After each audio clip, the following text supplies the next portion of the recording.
A girl wakes up from her bed and goes to the bathroom. She dresses up for school, picks up her bag, and is about to leave the house. As soon as she opens the door, she gets a quick, strange flashback, but then everything returns to normal. A man is waiting for her outside with a car, and she wonders what happened. She tells him it's nothing and walks into the car. Nishino gets to school. Immediately, she steps out of the vehicle. Various students greet her as she walks from the school gate down to the school. She gets to the entrance and sees a boy she despises. Nishino remembers him for his sloppy grades. Athletically, he was below average and his looks too were extremely ordinary. The student looks at her, and she greets him. He goes by the name Kagenou. Kagenou calls her Nishimura, but she tries correcting him that he mispronounced her name, but he doesn't listen. He tells her that he remembers now and asks if she is technically a named NPC, which makes her puzzled. Kagenou tells her not to mind him and that he only remembers the names of important characters, so he blames his carelessness on lack of sleep. He has been in her class, sitting next to her for 3 months, but she tells him not to worry and that everyone makes mistakes. Kagenou apologizes once again and calls her Nishita this time around. Nishino calmly corrects him, but gets interrupted by the bell.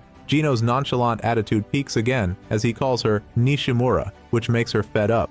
Her classmates ask her if she'll be playing the lead in the upcoming Monday night drama, and they seem joyous about it. Nishino is even busier than she was the previous year, so she tells them she's so nervous about it and she could die. They encourage her by informing her that they're going to watch it. Akane has done everything in her power to avoid associating with Kagenou. If she could have her way, she would have ignored him entirely. When Akane was in middle school, she had to take a break from show business because of a scandal, and ever since the incident, she's been hiding behind a mask. Kagenou is outside reading a book. In the classroom, the teacher asks if anyone is willing to volunteer to tally up the school festival survey answers. Nishino volunteers, but the teacher tells her that she has makeup lessons. This is because she has been so busy lately, and it's one of the things that makes her lovable. Nishino tells them not to laugh so much. The teacher calls on the person sitting next to her, which is Kagenou. She asks if he would volunteer, and he accepts. It's time for club, and some students are on their way home. Nishino sits back in the class and plays with the teacher's pet, so the teacher will like her. She also plays the popular girl, so that the students will like her. She has been cautious to make sure that no one hates her, and that is how she has lived her life up to this point. Nishino closes school and calls her driver to come pick her up,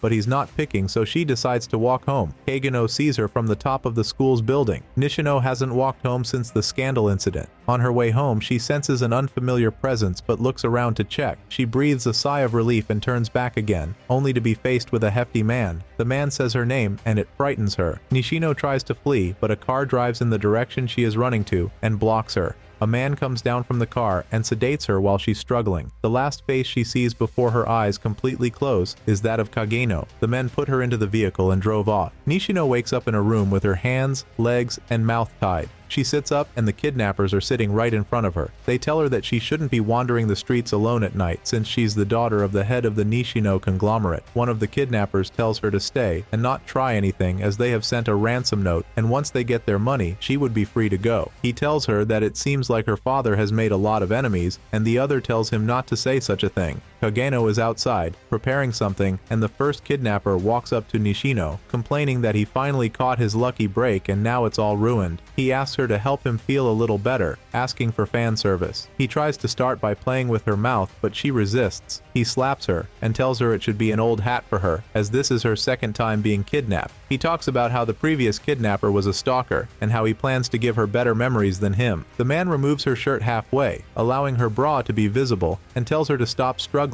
He emphasizes how no one is coming for her, but gets interrupted by a sound on the body of the building, like someone is climbing up. The man wonders who is there, and a masked figure jumps in through the glass on the roof. The kidnapper asks who he is, and he introduces himself as a stylish ruffian slayer. The kidnapper pulls out a gun and points it toward Kagenou, but Kagenou throws a blade at the fingers holding the gun before he can pull the trigger and attacks him, telling him he has too many pointless movements. The second kidnapper drops his gun and tells the stylish ruffian slayer that it looks like he has an idea what he's doing. He tells the slayer that he's been bored since he was booted from the army, so he started doing these little kiddie abductions. The stylish ruffian slayer tells him it's perfect as he has always wanted to fight a military man, and the kidnapper welcomes the challenge. They charge toward each other, and the kidnapper wields a knife to cut at the slayer's body, but he blocks it with a crowbar. The slayer starts to attack with the crowbar, telling the ex-military man that crowbars are great because they are sturdy and easy to carry around. He also talks about how excuses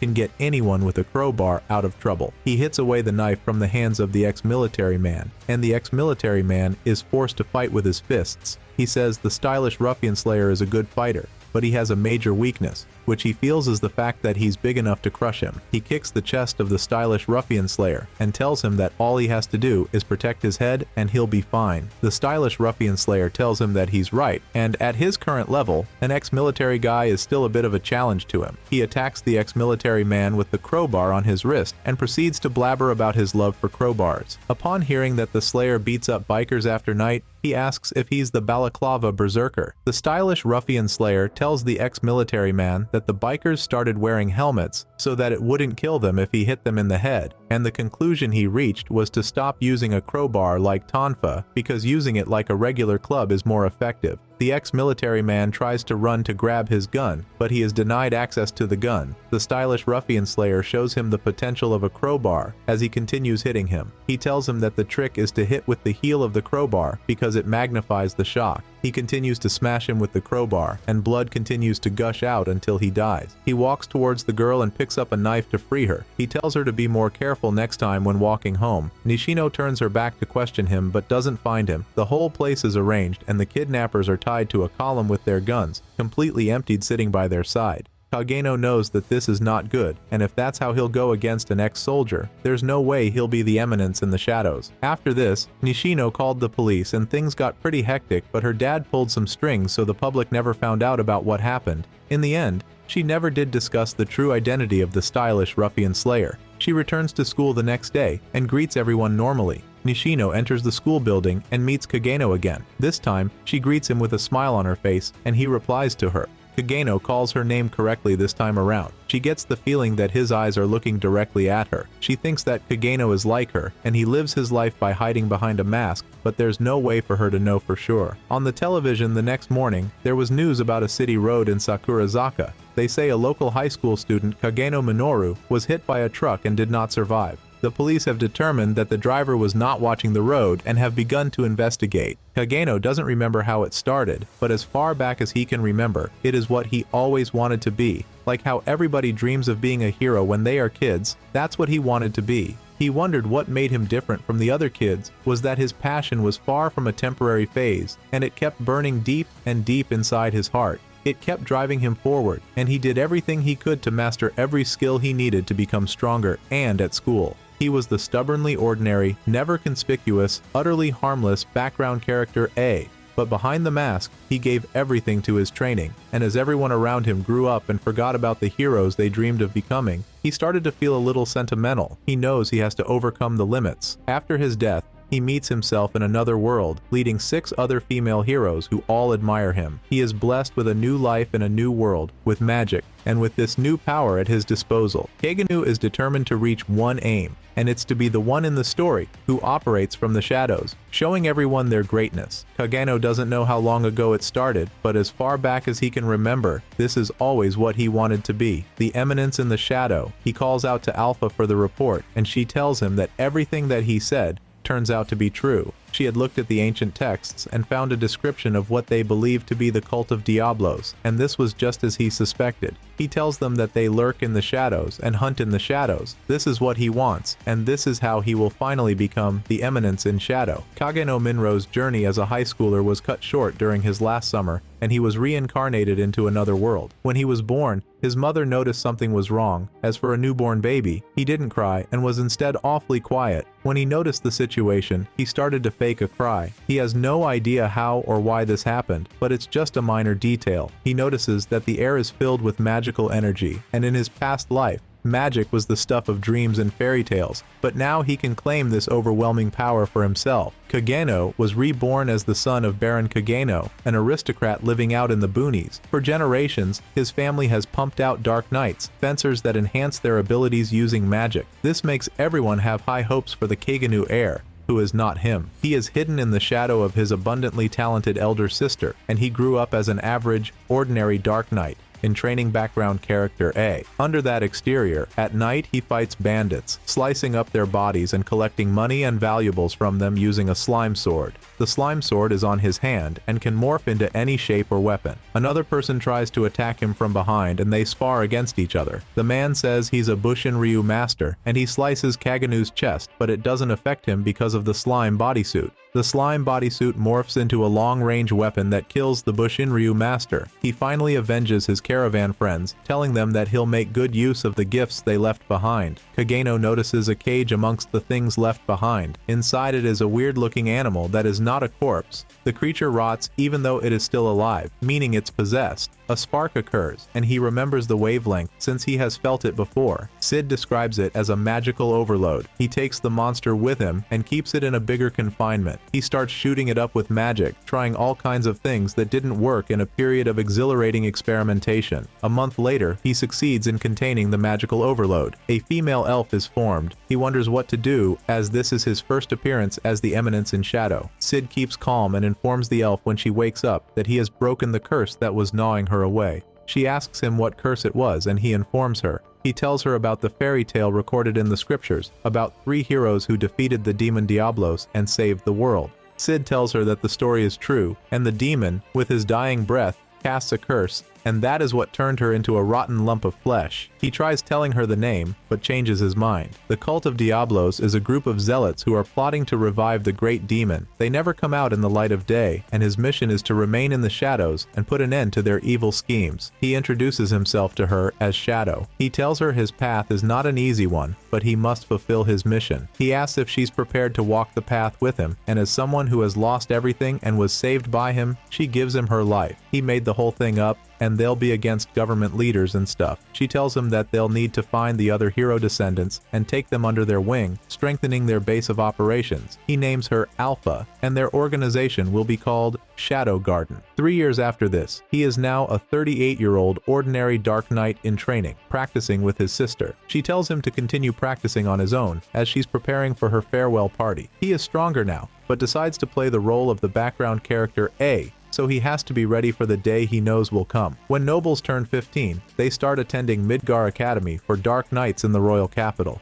This is the same school his sister enrolled in, but on the day of her departure, she is nowhere to be found. Beta disguises as their maid, and Alpha has already collected members of the Shadow Garden. Alpha is currently searching for clues to find Miss Claire, his sister. The kidnapper belongs to the Cult of Diablos and is a high-ranking officer. The reason she got kidnapped is because they suspect her to be one of the descendants of one of the heroes. The location of the hideout is determined, but they don't know which hideout Claire is being kept. He selects a random location on the map and tells her to contact the 7 Shadows, as they will be moving at night. In the hideout, Claire is chained and told that they prefer not to resort to violence. The bandit tries to attack her while she's chained, but she dodges the attack. She tells him that she learns from her brother every time, but he never learns a thing from her. He threatens her with her brother, and she breaks the chains, attacking him, telling him not to lay a finger on her brother, and threatening to kill everyone he loved. The kidnapper knocks her out and tells her they'll know her compatibility when they analyze her blood. Intruders attack the base, and it's the Shadow Garden.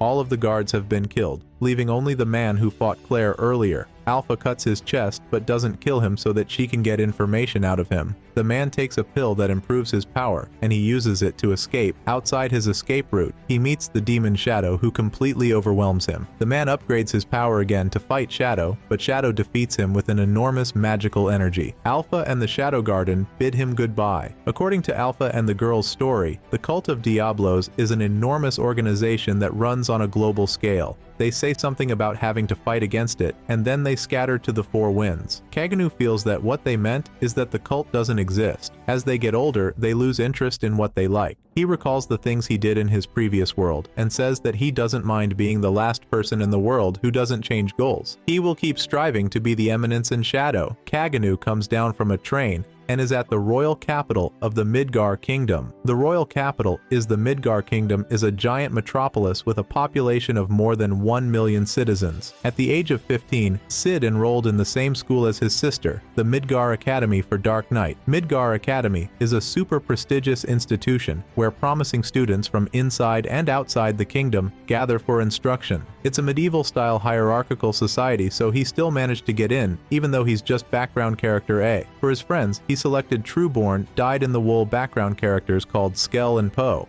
The three of them hurry to catch up with the train, and after they enter, the door gets shut and the train gets moving. There's no place for bottom-of-the-pile nobles like them on the campus, compared to the upper-class kind. For them to get a space in the dorm up there, they need to be honor students. 7 months into Cuddy's academic career, Cid is blending in nicely as a background student. A day of reckoning arrives. Skell and Poe remind Cid of the penalty for the guy who scored worse in the previous day's test. They tell Cid that they expect him to keep his word. He is to confess love to the most sought-after girl in school and suffer her brutal rejection. They get to the campus and deboard the train. The girl in question is Princess Alexia. Cid tells them he spent all night working on how to go about it. By evening, he's faced with Princess Alexia, and he begins to cry. He stammers as he asks her to be his girlfriend with hopes that she rejects him, but she accepts his request. This turn of events shocked Skell and Poe. At the cafeteria, Skell and Poe ask Cid if they would like to trade places with him. They say that if they had known, they'd have asked Alexia out. Princess Alexia walks up to their table and asks if they wouldn't mind if she joins them. Skell and Poe begin to stammer as they tell her that she can go ahead. Alexia takes a seat, her food is served, and Cid admires it. She tells him that she rarely finishes it, and she wouldn't mind having some of the lower class options. Cid has started his Operation Dump Me already. He digs into her food and she smiles at him. She says that she understands that he's studying royal bush and fencing for his afternoon physical education, and she'd like to take the class together. Cid doesn't buy the idea since he is in Section 9, the lowest of all sections, but she says that it's alright. Alexia tells him that she has put in a good word for him, so there's an open slot in Section 1. In the class, the advisor, Mr. Zenon, is the official royal fencing instructor. Unlike the lower sections, there is an all-encompassing air of constant vigilance. The class starts, and the students are placed against each other, with Princess Alexia placed against Cid. Cid notices that Alexia's attacks never land, her movements are slow, and she doesn't use magic either. At first, he thought she was just matching her level to his, but she wasn't. The goal of this practice is to review their strokes and counterstrokes, and she's strictly adhering to that. Before the lesson, she was copying Cid's stretches, and to put it in one word, she's hyper-aware. Her stroke is a perfectly honed technique that stays true to the basics and eschews any excesses, but is bland and very plain. The world sees Alexia as inferior to her sister, who is currently lauded as the most powerful Dark Knight in the kingdom. That's the end of the lesson for the day. She thanks him for a good match and tells him that he has a good fencing style, but she hates it because it's like she's looking at herself. She tells Mr. Zenon has decided to be his girlfriend, and he tells her that she's acting like a child.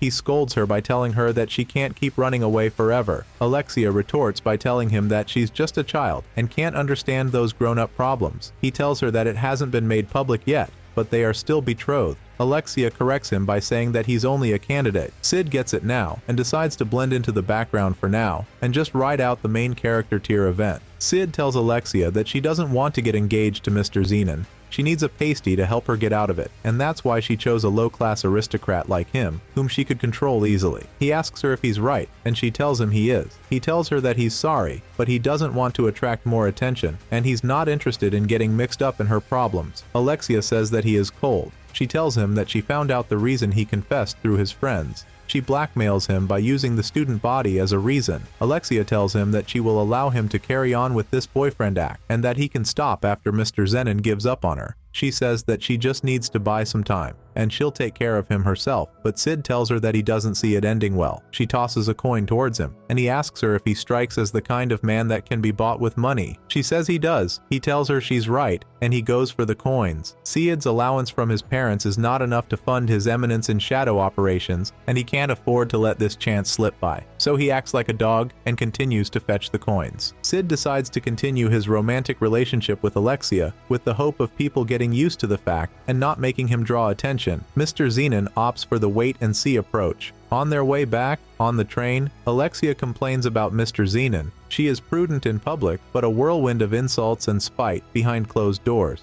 Alexia waits in line to get her ice cream, even though someone of her caliber can skip the line. She tells Cid that the point of her waiting in line is to get the world to know that she has a boyfriend. He asks her what exactly is the problem with marrying Mr. Zenon, and she tells him that she hates everything about his existence. Alexia elaborates by saying that she doesn't judge on the surface level, but she judges by flaws, which is why she has nothing against a guy like him who is average and full of flaws. He thanks her and asks her for Mr. Zenon's flaws. She tells him he has none, and he tells her that he's the prime selection. 2 more weeks passed, and Cid continued to play the boyfriend with no relationship progress worth mentioning. On their way, Alexia tells Cid that his fencing is a mystery to her, as he's got the basics down, but nothing more than that. She says that despite being mediocre, she can't take her eyes off it. He thanks her, but she tells him that she still hates it. He asks what's wrong with her, as her fencing today was unusually aggressive and sloppy. Alexia explains her predicament to Cid. She tells him that all her life she wants to be as good as her sister, Iris, so she trains all by herself. It's from her training that she earned the title, the Fencer Ordinaire. He tells her that he likes her fencing style, but she says that only one person has told her before. It happened after she suffered a humiliating defeat from Iris at the Bushin Festival. She felt pathetic that day, and had always hated her sword style ever since. Cid opens up more about himself, and it makes Alexia resent him a little. He tells her that there might be things that other people would see as worthless, but to him, they are the most precious things in life. One of them is her fencing style. She stands immediately and unsheathes her sword, pointing it towards Cid and asking what he means by telling her that. He tells her that if he means anything, it's that he gets pissed off when people diss the things he likes, and that is how he feels. The train stops, and she sheaths her sword, gets down from the train, and tells him goodbye. The next day, while Cid and his friends are on their way to school, they receive news that Princess Alexia didn't return to her dorm the previous night, and the Night Order has been investigating it as a potential kidnapping, naming him as the suspect because he's the last person known to have been in contact with her. Cid realizes that he is in big trouble. Alexia has been kidnapped and chained down with magic-dealing chains. She wonders if Cid was behind it, but she hears a sound. A one-eyed fellow is shown, who also is chained down in the cell next to hers. A man walks in, saying he finally has his royal blood. He extracts her blood, and she asks what he'll be using it for. He tells her that her blood is demon blood, and he's going to resurrect the demon in the modern world. Cid is taken into custody and beaten up, as he is thought to be the only one possibly capable of kidnapping Alexia. He is chained to a chair, and they ask him where he's hiding the princess. The physical pain is something Cid can put up with, but the bigger issue is that the interrogation is such classic minor character material, a high degree of NPC-ness, and he can't let them outshine him. One of the men comes closer and pulls out a blade, telling Cid they're going to have a wider variety of pain. Cid yells out, swearing that he doesn't know anything. He begs them to let him go, but his left lap is pierced with the 3 blades simultaneously. He yells and cries to be released. Within him, he smiles, as it is a perfect cliché, but still, he wonders how long it's going to go on. Alexia knows that they should have started looking for her by now, knowing her sister. The man takes the 3rd syringe to draw out her blood. Alexia tells him that she'll appreciate it if he doesn't take too much of her blood, as she isn't ready to die yet. He tells her he won't, and he wants lots, so he'll make sure he can keep taking more. He says it wasn't supposed to be like this, if not for those idiots that destroyed his laboratory. He cries out that he's close to completing it and he'll be excommunicated. He enters the other cell and kicks the monster's head against the wall as he's having his mental breakdown. Alexia reminds him that he hasn't taken her blood, so he calms down. The man tells her that he can complete it with her blood. He forces food down her throat and says that her blood level has gone down from him, forgetting to feed her. The next day, Zenon meets with Alicia's sister, Iris, at her office. He says that he feels partially responsible as the incident most likely happened on school grounds. She tells him that she doubts anyone will find any fault in him, and they should concentrate on saving her sister. She tells him that she understands that there's a strong possibility that Alexia was kidnapped by a student named Cid Kagenou. Zenon disagrees with Cid's skill level, and also adds that after 5 days of interrogation, Cid has given them nothing. He says that they'll continue to monitor him once he has been released. Zenon tells her that is the right course of action. Iris tells him she would also prefer not to suspect her sister's schoolmates, and she'll wait for the report before they make a decision. She tells him to assist in maintaining order at the academy.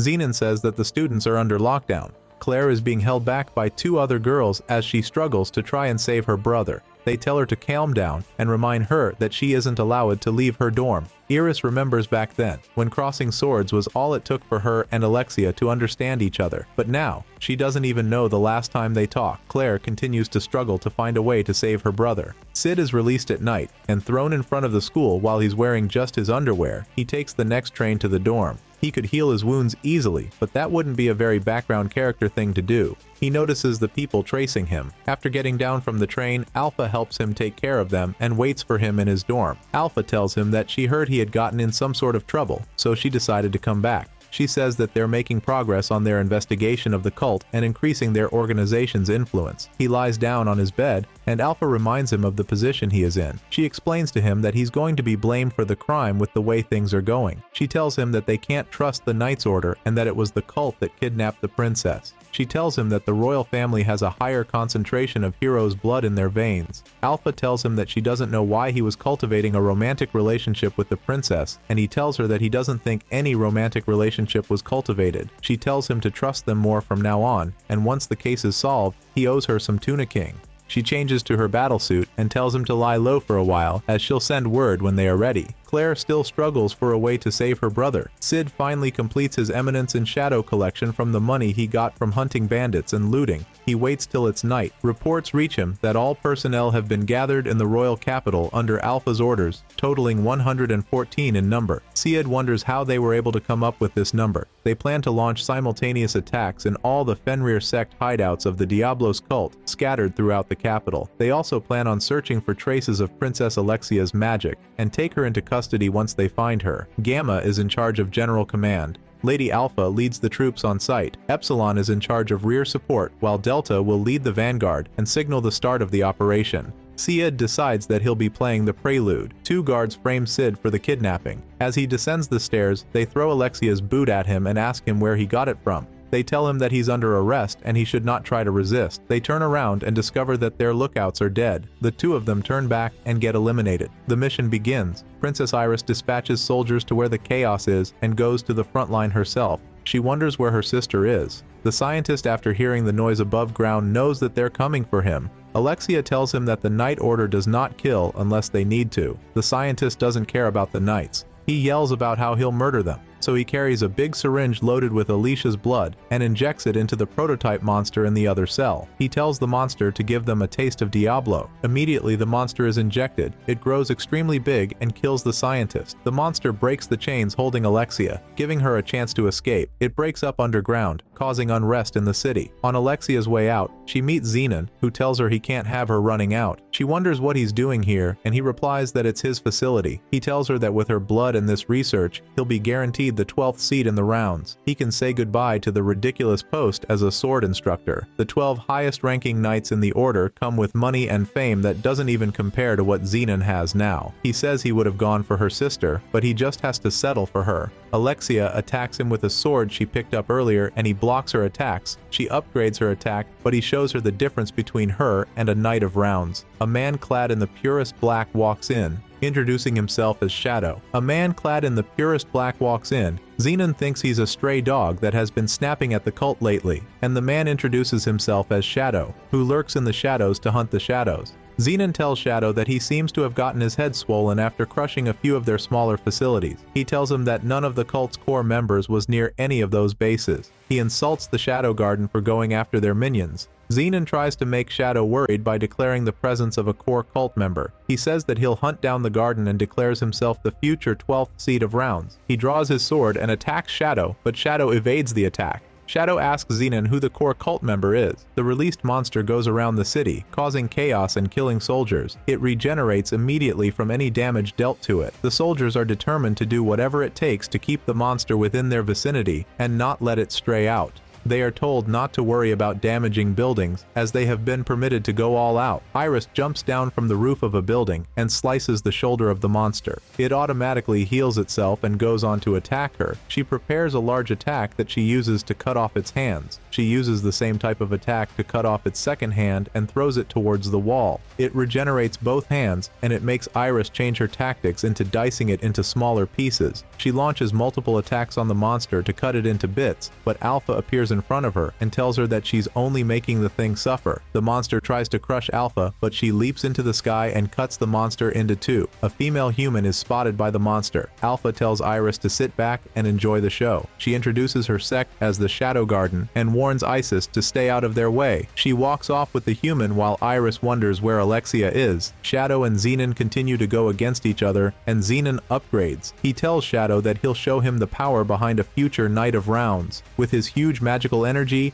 he attacks Shadow, and Shadow still blocks all of his attacks with ease. Shadow overwhelms Zenon, appearing at his back and hitting his back to the ground. Zenon is sitting on the ground inside the water in the tunnel, with Shadow's sword pointed towards his head. Shadow asks him if he's no more attacking, and he stands up to attack. Both of them go at it at a very high speed that even Alexia cannot keep up. Alexia notices that Shadow's technique has gone beyond excellent into the realms of transcendent. She realizes that at its core, his fencing is ordinary, just like she dreamed of when she was a little girl. She believed that if she worked hard, she could catch up to her elder sister, but no matter how hard she tried, she could never catch up to the prodigy, and the best she could do was get people to compare her to her sister and laugh at her. Shadow cuts Zenon's chest. Zenon stands up again and tells Shadow that if he wants a fight, then he'll show him one. He brings out pills that can help him awaken a new nature beyond human limitations. Pills that if an ordinary person takes, he'll die from being overwhelmed by tremendous power. Zenon takes the tablet and awakens, calling himself the Third Awakened.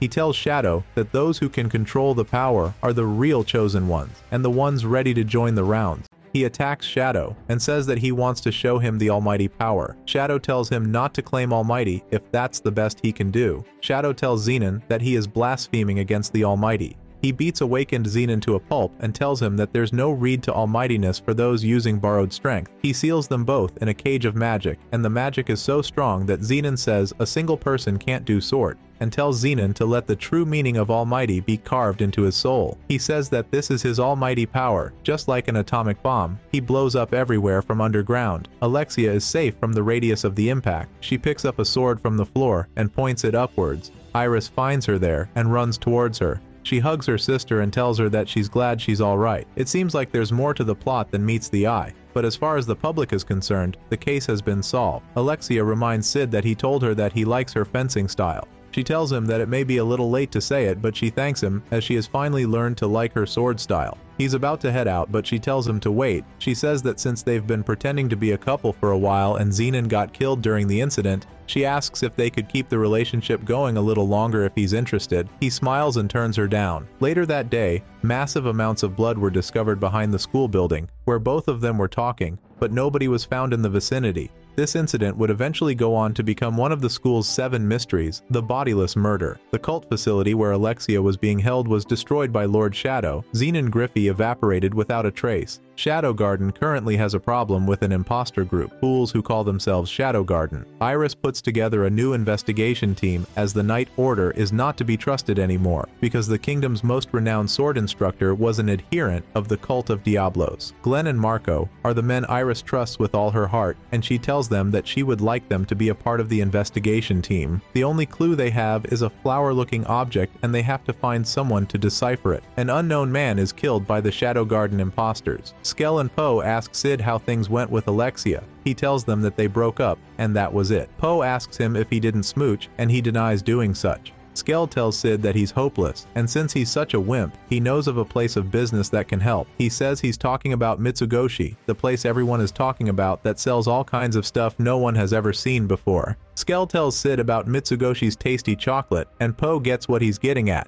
They pester Cid to let them go, and Cid agrees. Cid is curious about what this world calls chocolate. Iris invites some people into her office and tells them to first take a look at the clue they have, a flower-looking object. The girl with pink hair wonders if it's an artifact, as it looks like it's in pristine condition. After the incident the other day, that object was confiscated from a facility belonging to an organization that calls themselves the Cult of Diablos. They do not know anything about it, and so Iris asks Sherry Barnett, the most brilliant mind in the kingdom, to decipher the artifact. Sherry says she's still only a student, but Iris encourages her to help them. Sherry's father, who is by her side, tells her to take it as it's a good opportunity. He tells her that she will travel the world with her research. He speaks as the assistant principal of the Midgar Academy of Science, and he thinks it's a good idea. Her dad tells her to have faith in herself, saying that she can do it. She agrees to it, and Iris tells her that even though she doubts it'll be necessary, she will assign the Crimson Order to keep watch over her. The Crimson Order is the newly established Order of Knights by Iris. They are a small order, but they are knights that Iris herself can trust. Alexia, who's sitting by the side of Iris, tells her that she wants to help too. She says she has to know what they want and who they are.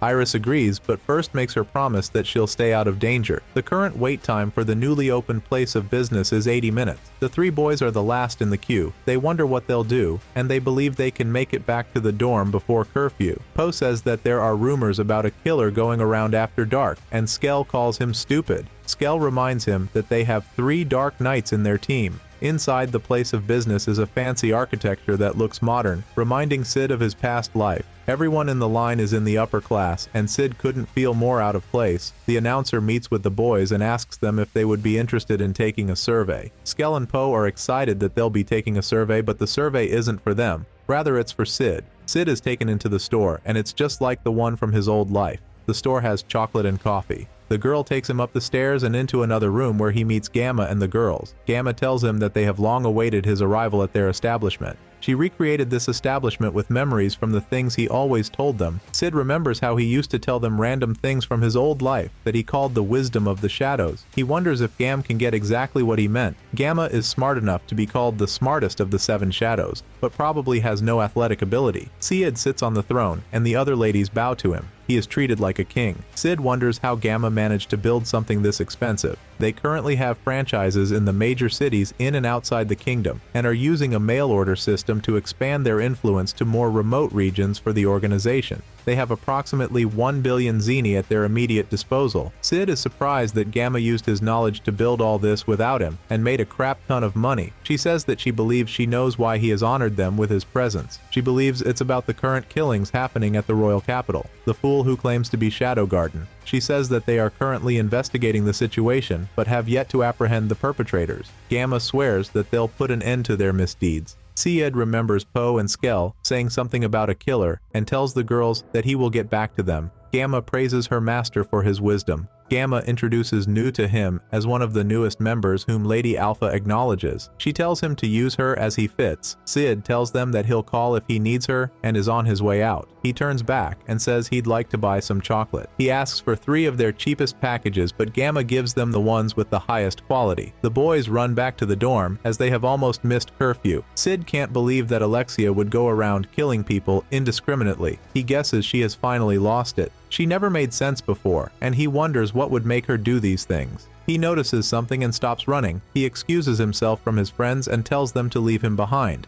He turns and says it doesn't bother him if Alexia wants to be a homicidal maniac, but her claim to be from Shadow Garden is a different story, and he doesn't plan on letting that go unpunished. The imposter attacks Alexia in a dark corner, and Shadow himself is watching this fight from the top of a building. Alexia defeats the imposter, who appears to be brainwashed, and 2 other men appear behind her and start to attack her. She defeats them, and more appear again, telling her that they are Shadow Garden. They charge towards her, but Shadow intervenes and tells the imposters that they will pay for the crime with their life. Alexia asks what Shadow wants and what he uses all the powers to do, but he tells her not to butt in. He defeats them and goes after the ones who thought they could get away from him, defeating those 2. Nu appears at the scene and tells Shadow to let her take it from there and get information from them. She tells them she's not as forgiving as Lord Shadow and kills one instantly. They lose contact with the puppet, and it appears that the killer has gotten himself killed. Mr. Gaunt Knight is asked what they should do about it, and he tells them to do nothing. He believes that they've learned the location of the item they are in search of, and retrieving it is their top priority. Iris is glad Alexia is all right. Alexia informs her that the killer is not from Shadow Garden, but from a different organization that falsely assumed the name.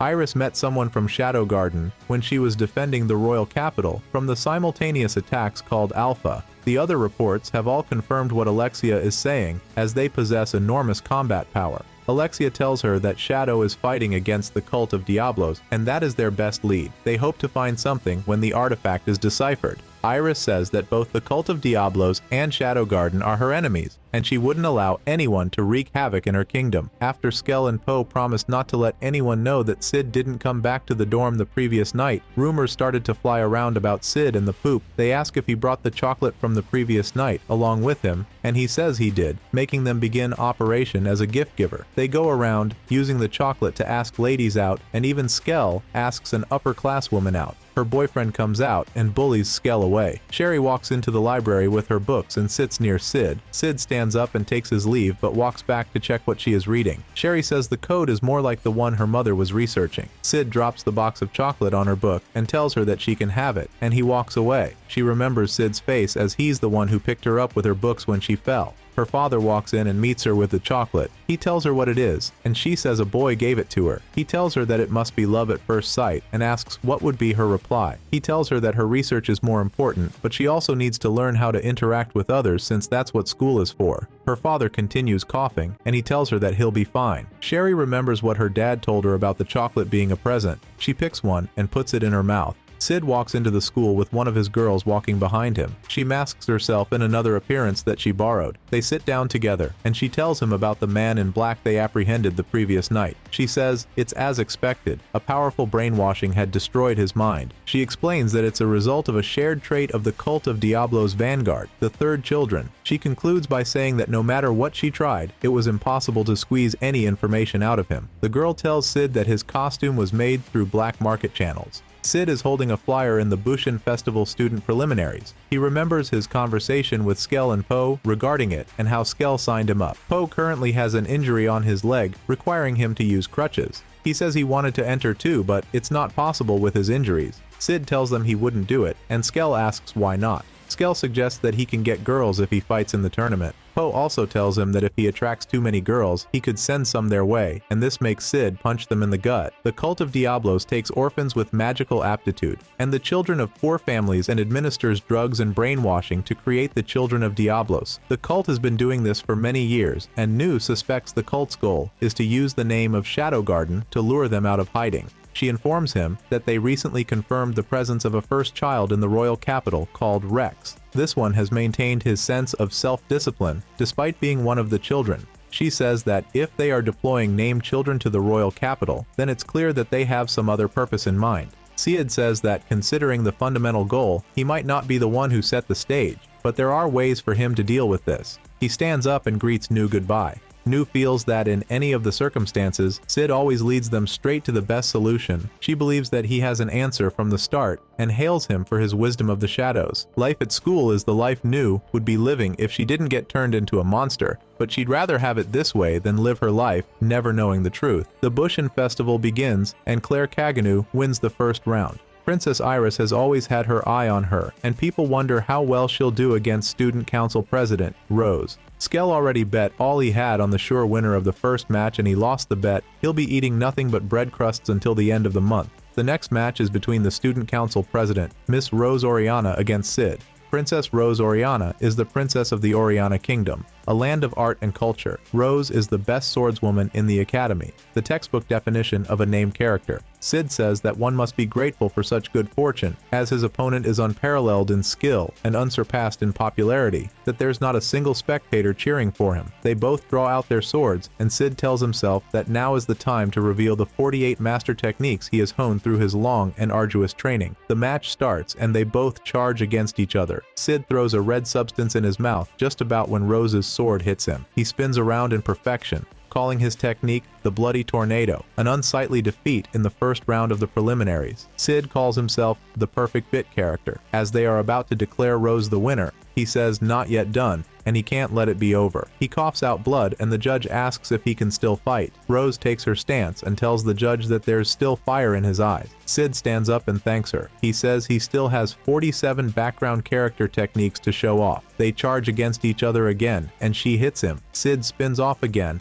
and stops them from declaring Rose the winner. He gets up and says that he can still fight. He continues doing this on, and she asks him why he's so determined. She takes her stance again and apologizes for underestimating him at the beginning of the match. She charges up and attacks him, but the judge pushes him out of the way, saying it's enough. He declares her the winner and tells Cid that it's too dangerous to go on, so he calls for a stretcher. Rose wins the match, but she's utterly defeated in the battle of their spirits. She says that Cid has her respect. Cid hopes he gets a chance to show off the rest of his techniques, and he almost just wishes he could be in that cliched scene. Sherry meets with Cid on his way and asks if he's not badly hurt. He asks her who she is again. They are having coffee together, and she tells him that she watched his match. She says that she doesn't usually watch sword fights or anything like that, but the way he kept standing up was just incredible to her. She offers him a gift of co-training baked cookies as a thank you present. She tells him that if it's all right with him, she'd like to start as friends, and he agrees. Sherry tells her father that she did it. Her father is Lutheran Barnett, assistant principal of the Academy of Science, a master swordsman accomplished in both martial and scholastic arts. He once won the Bushin Festival tournament. He is on the list of people Cid should never interact with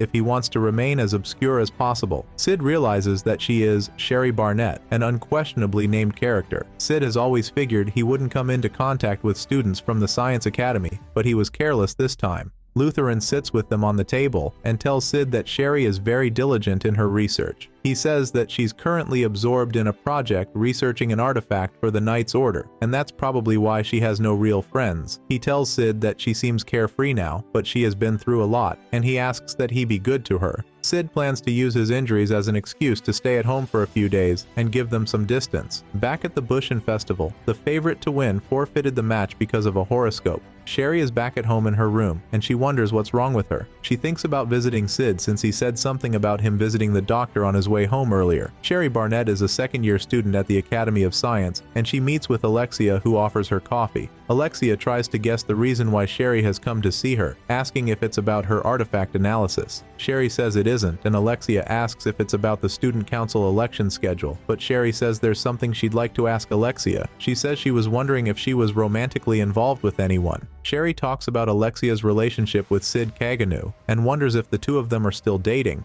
Alexia tells her that they have broken up and that they weren't dating to begin with. They were just playing pretend. Shelly heaves a sigh of relief. She tells Alexia about her recent involvement with Cid and how she got very cautious about both of them. She says she couldn't concentrate on her research and didn't know what she was going to do. Sherry tells her that she feels much better now that the two of them aren't couples. Alexia's body was boiling to the extent that she broke the cup she was holding while she faked her smile. Sherry thanks her for her time and takes her leave. Cid finally returns to class after 5 days, and he feels like everyone was nicer to him for some reason, but he was probably imagining it. He is still the same old Kagenou. They are all seated in class, and someone is going to explain to them how the student election works. Mr. Gaunt Knight tells them to let them begin. He pulls out an eyeball-like object that attracts red energy toward itself and brings out a barrier covering the school. The third year is currently out of the school. Alexia tries to go back to school, but the school gates are closed. Cid, on the other hand, can't work his magic, and he is the only one that seems to have noticed what's going on. Unknown men break into the class, saying that they are Shadow Garden and telling no one to move. They say that they are taking over the academy. Rose stands against them, ready to fight, but as she fires up, her magic gets neutralized. The imposter attacks her and she blocks with her sword, which breaks. Without magic, she cannot parry the sword of a Dark Knight. The Dark Knight tries to cut her, but Cid gets in the way and gets himself cut instead. He has himself lying in the pool of his blood. Rose calls Cid an idiot and cries. She says she finally understands that he cares for her and loves her enough to give his life for her. The invader points his sword at her and tells her that they are going to the auditorium. He tells her if she doesn't want to end up like him, she'll come along without a fight. She thanks Cid Kagenou. All the students are lined up with their hands behind their heads and taken to the auditorium. After everyone is gone, Cid punches his left chest about 5 times, forcing it to start beating. He stands up and the background character's secret technique, 10-minute death, heartbreak, works. He used magic to control the flow of his blood so he could maintain regular blood flow to his brain even when his heartbeat stopped. It is a high-risk move, as one wrong step could send the person to the afterlife. Cid believes that there are times he has to do what he has to, even if it could kill him. His magic is still being obstructed, but it looks like as long as he can refine it into narrow threads, he can use it to heal himself. This whole magic blocking scenario was set up, and Cid feels it'll be rude to completely ignore it. He picks up his jacket and gets going. Sherry uses her microscope to check out the artifact and notices that it's laid out in sequence. one of the invaders breaks in through her window and introduces himself as Rex, the great game of betrayal. He tells her that his job is to retrieve the pendant artifact. His boss tells him that he can wreak as much havoc as he wants. Sherry is scared, and Rex tells her that it helps as he can read her like a book. He draws out his sword and tries to attack, but Sherry guards herself. Glenn and Marco intervene and defend her. Rex says he's not bad for a guy who can't use his magic, and Glenn tells him that magic isn't everything. He says that when his opponent is weaker, it's easy enough to parry his attacks. Rex laughs upon hearing this and asks Glenn if he thinks he's better than him, to which Glenn agrees. This makes Rex ask for his name, and Glenn tells him. He calls on Marco, who gives Sherry an opening for her to run. Cid stands on the top of a tall building, looking at the other students in the auditorium. All the hostages have been corralled in the auditorium. Security is wiped out, and the Night Order has come running to provide support. The Knights hesitate to charge inside due to their lack of access to magic. Some terrorists are also running around the school to make sure that there aren't any more hidden students. Cid, the Eminence in Shadow, looks down on the proceedings from the roof. Cid notices that they are not just sticking to the cookie-cutter script, and they've added a fair amount of originality to it, which makes it good. He says that have no sense of aesthetics. Cid calls them a bunch of losers who don't know how to dress themselves, and if anyone is to wear a long black coat, it should be done at night. He decides to play it slow until midnight, and he shoots a little arrow at them, killing the ones he can. He decides to buy himself some time by playing a little game of sniping the bad guys and saving his grand entrance until after dark. He notices a pink-haired idiot running around practically begging to be captured. He realizes that it's Sherry, so he wipes out the guard blocking her way and completes his mission. His background character senses are telling him that the main story is progressing, and when the scenario gets closer to its climax, the Eminence in Shadow will make its dashing appearance. He leaps dramatically from the top of the building, which is one of the items on his bucket list. Sherry is still running around, and Cid continues to clear out the guards in her path. Sherry remembers what Rex said about magic, and she thinks about the possibility of them using the current artifact used to block magic. She concludes that the bad guys want to get the artifact in her possession to block magic. Sherry climbs up the stairs with the hope that if she gets to her father's room, she will find documents with more details. She doesn't know that a terrorist is following her. Cid clears the terrorist out of the way without her knowledge, and she still feels it's her imagination. Cid continues to follow her, clearing the way for her as she tiptoes her way around the house. She hits her leg and almost falls from the stairs, but Cid catches her and asks if she's all right. He sits her down and hands her back the artifact. He tells her that he has some important things to tell her, but the most important thing is that she should take off those noisy flip-flopping slippers. The assistant principal isn't in his room, and they hope that he managed to get out safely. Cid takes out 5 more guys on their way here and calls Sherry the main character of this arc. He believes that one can't get a good ending on this story path with just her. He feels that there's supposed to be a sidekick in this situation, but he doesn't see any sign of one. Sherry finds the book she's looking for. She gets information about an artifact blocking their magic called the Eye of Avarice. The Eye of Avarice can absorb magical energy from any dark knight or magical item within its range of efficacy and store it temporarily. As a result, it becomes difficult to shape any magical energy while in its vicinity. It can be programmed to remember magical frequencies that you don't want it to absorb. For this reason, the terrorists can use magic even within its range. Cid asks if it absorbs any magic that hasn't been recorded in its memory, and Sherry says she doesn't know. She says she doesn't think it can absorb magical traces that are too small to detect, and of course, powerful spells that exceed the artifact's capacity. She says that once it has absorbed all the magical energy it can, it releases it all at once in one big blast. Because of these high-risk findings, Sherry's father chose not to publish his findings in academia. He gave the Eye of Avarice to the government for safekeeping. Cid says it's either there's one like it or it has been stolen.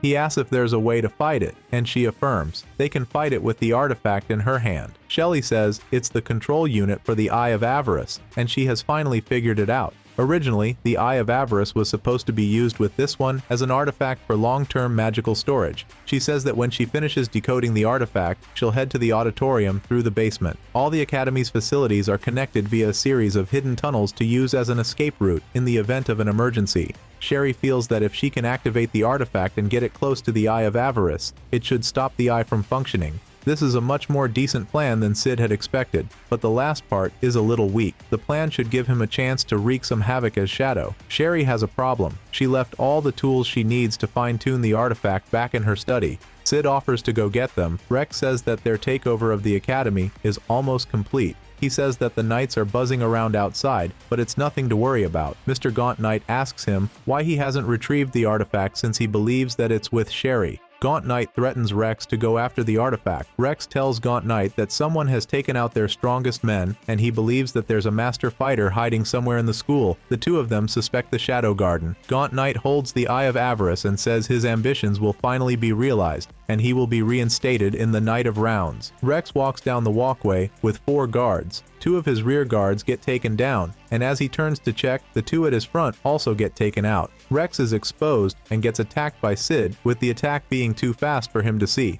Rex casts a net that will let him know when someone touches it or gets close, but to his greatest surprise, Cid is already behind him. Cid hits his head again, pushing him far away and ending him most fashionably. New finds Marco and Glenn already dead, and Cid walks in to pick up the tools that Sherry requested. Marco was New's betrothed. She brings a report to Cid and tells him that Shadow Garden has infiltrated the academy and is now waiting for orders. New says that initiating an attack when magic has been blocked poses a serious risk. Only the 7 Shades can fight at their standard levels, and only one of them is currently in the capital. Gamma, and even New herself, cannot draw out half of her full power. Gamma has taken command herself, even though she isn't suited for combat. She predicts that the restrictions on magical powers will be lifted before too long. She says that the cult is making the most of their advantage to build their defenses now that they have sealed magic. Cid asks for where he can find the mithril tweezers, powdered bone of Earth Dragon, ashen magicile, and some other things. He gets them all, and tells New that they are fine-tuning an artifact and they may have it finished by sundown.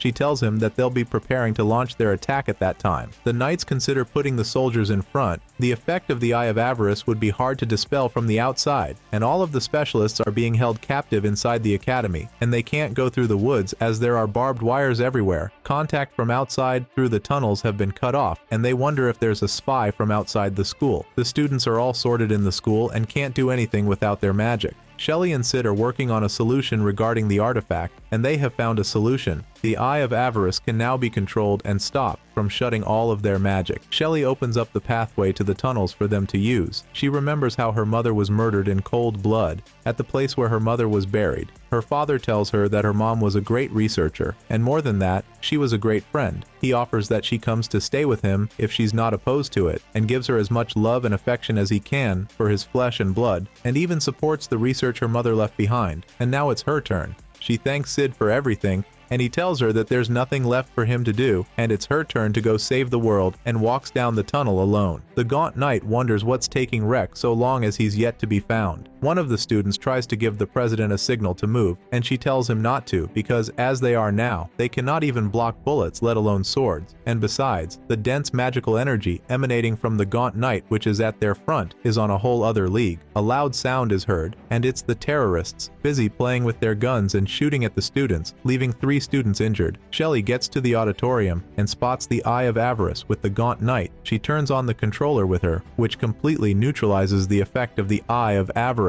The barrier set around the school is disabled, and the other students begin to wonder what is happening. Rose acts fast, stealing the sword of one of the terrorists, and announces to the students that magic has been restored, and it's time to fight back. The students begin to fight back, giving everyone a set of things to do, and those who cannot fight like the science students are told to step aside. Rose notices that they haven't gotten their magic completely, but before she runs out of energy, she decides to go after the Gaunt Knight, and a terrorist blocks her. She struggles to fight against it but carries on, knowing that she's carrying on the legacy of Cid's love for her. Someone cuts the guards, and she's surrounded by 4 guards. Shadow comes in a grand entrance from the top of the auditorium to intervene, and he kills the 4 terrorists surrounding her. The members of Shadow Garden are present in the auditorium, and Shadow raises his sword, announcing that they are Shadow Garden. He points it towards the Gaunt Knight, and they attack each other. Rose tells the students that this is the chance for them to leave the auditorium, and as they are about to take their leave, fire spreads around the auditorium. Rose tells them to use the sword pressure to open up a path to get everyone out of there. Gaunt Knight sets the entire building to flames and walks out. Princess Iris and the knights gain access to the school and meet Princess Rose giving treatment to the injured students.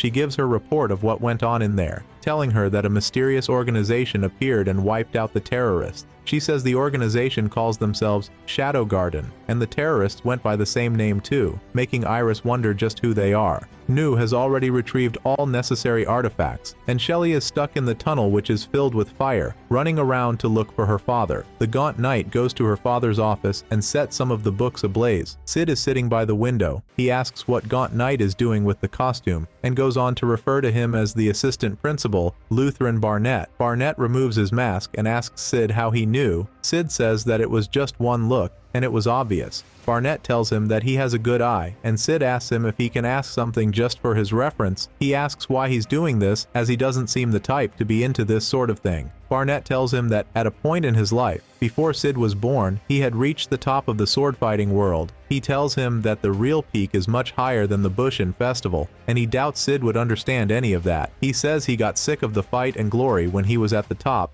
and what he fought so hard to attain was just gone. He went to search for a way to cure his disease, and he found potential in an artifact. Cid asks if it's going to get long, and Barnett tells him it would a little. He goes on to talk about Sherry's mother, who is a researcher, an unfortunate woman who was despised by the academic world for being too intelligent. He funded her research, and they got along beautifully. He finally came face to face with the artifact he had so longed to find, but she said the Eye of Avarice was too dangerous, and suggested they hand it over to the government for safekeeping. He sliced her open, stabbed her through the heart, and killed her. Sherry never knew anything about this, and she just kept facing her mother's research, never realizing that he was her mother's killer. He asks if that answers Cid's question, and Cid tells him there's one thing he wants to ask him. He asks if it's true he used Sherry for his selfish end, and Barnett tells him that it's true. Cid says he doesn't care. He closes his book and steps inside the room, telling Barnett that he thinks it's time they get started, and if they dilly-dally too long, someone will come and interrupt them. They both pull out their sword, and as soon as they attack each other, Cid suffers damage to his chest, pushing him out of the window.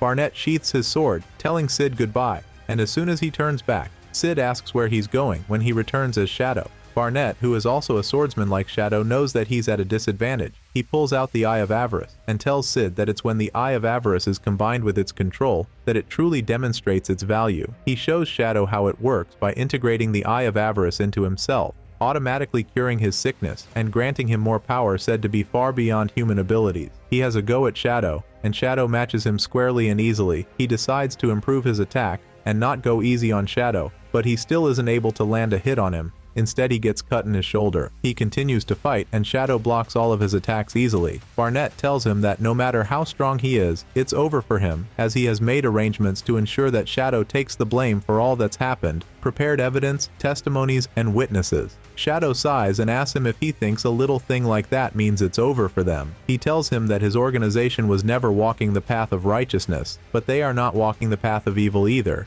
He tells him that they only walk their path, and he would gladly accept all the guilt, but it won't change anything, and they will do what they must do. He attacks Shadow, and Shadow stabs his 2 knees and 2 shoulders. He grabs him by the head and decides to do exactly as he did to Shelley's mother, stabbing him in the heart and twisting the knife. Sherry walks in while the fight is ending. She sees her father dead on the floor and begins to cry, and Shadow walks away. He says she's better off not knowing. Shadow is now a sworn enemy of the kingdom, wanted for mass murder, kidnapping, arson, and robbery. The school is closed down, and Cid meets with Shelley. She thanks him for his help the other day, and tells him that she has decided to study abroad in Laugus, the leading academy in science. She tells him that there's something she has to do, and she can't do it with the knowledge she has now, and besides, she has no reason to stay here anymore. He wishes her good luck. Summer break started early for the students, and since Cid doesn't have anything to do back at home, he stays in school. He gets a letter from Alpha inviting him to the sacred land, Lindworm. At the sacred land, City of Deception,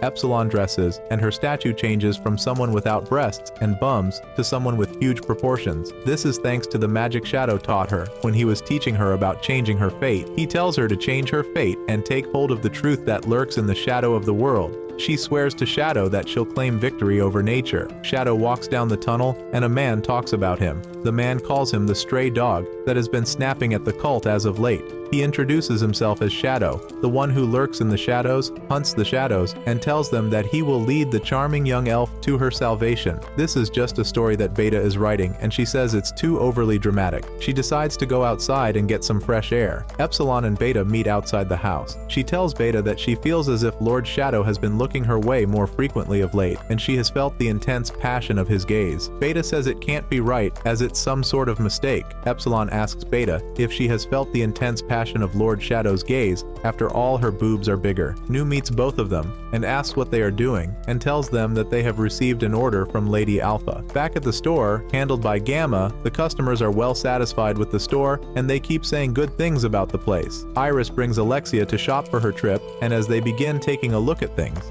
Gamma walks in and apologizes to them for not paying her respect sooner. She introduces herself as Luna, the president of the establishment. Alexia will be traveling to the Sacred Land, and they came to shop for her trip. Luna tells them to allow her to select items that she may need. Alexia already ordered party dresses, but is looking for casual dresses. Luna decides to suggest something along the lines for them. She claps open a door, and they are shown women's underwear, known as thongs. A little bit of drama occurs between Iris and Alexia goes on to try on the underwear. Iris complains that the undergarments are see-through, and Alexia tells her that they cover just enough. Alexia pulls her sister to the wall and tells her that she refuses to be swayed any longer by words that she doesn't need to hear. She wants to value the words of those who will acknowledge her. She says that if she is refused a thong, then she'll yield. Iris says she wouldn't say absolute. Alexia takes the thong and orders other designs and even a G-string. Rose comes to the hospital and meets Cid, who is completely bandaged.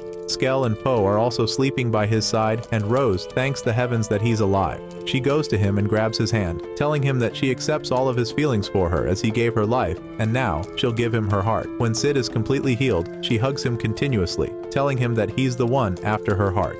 It's 2 days until they arrive at the Sacred Land, and Cid alongside Rose are traveling by train together. She suggests that they relax and get plenty of rest. Cid had tried to take economy class, but it ended up being a mistake as Rose happened to find him at the station. She told him to let them go together if he was going to the Sacred Land, and she wouldn't take no for an answer. She pours him a glass of wine and asks if he's going for the goddess's trial as well. Cid says he is, as it's probably what Alpha summoned him for. Lindworm is one of the holy sites in these divine teachings, which is the most popular religion in their world. On their way there, Rose holds Cid's hands praying about their love and how it'll last. She talks about their bright and happy future together as she begins to blush, and at this point, Cid is thinking about wanting space. They finally arrive at the Sacred Land. Cid and Rose walk around the street, visiting stores. An object catches Cid's attention.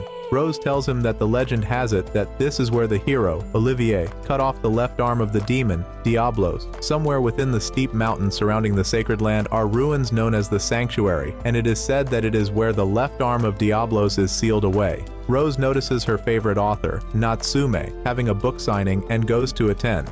Natsume is a popular novelist known for her fresh and original word building, master of every genre. Cid checks out the books, and a horse carriage continues to circle behind him. He notices the plagiarism in books from his world and has no doubts that someone else has been reincarnated. He joins the queue and tries to make sure who the person is, but he meets Beta acting as the author. Cid asks how business is going, and she says it's not bad. She's getting her name known, and it's all thanks to him. Cid already told Beta a few stories from his past life, due to her love for literature. She hands him a book and tells him that it contains details about the mansion. Rose's book has hers signed with her name, but Cid's own has ancient letters written on it. She tries deciphering it, but it seems complex. Someone tells the great hero Olivia that they want to know the truth. She asks what she does at the place they call the Sanctuary. She explains that the more they unravel threads of history, the more fact mingles with fiction. These are all statues, stained with blood, that she's talking to. Some men run in calling on Archbishop Drake as she walks out. They chase after her, calling her a murderer. The bells ring out to announce the advent of chaos, and Cid looks down on the proceedings from his high vantage point. He notices a strange man running around and says he won't fault him for making that choice. The strange man lands and is about to attack,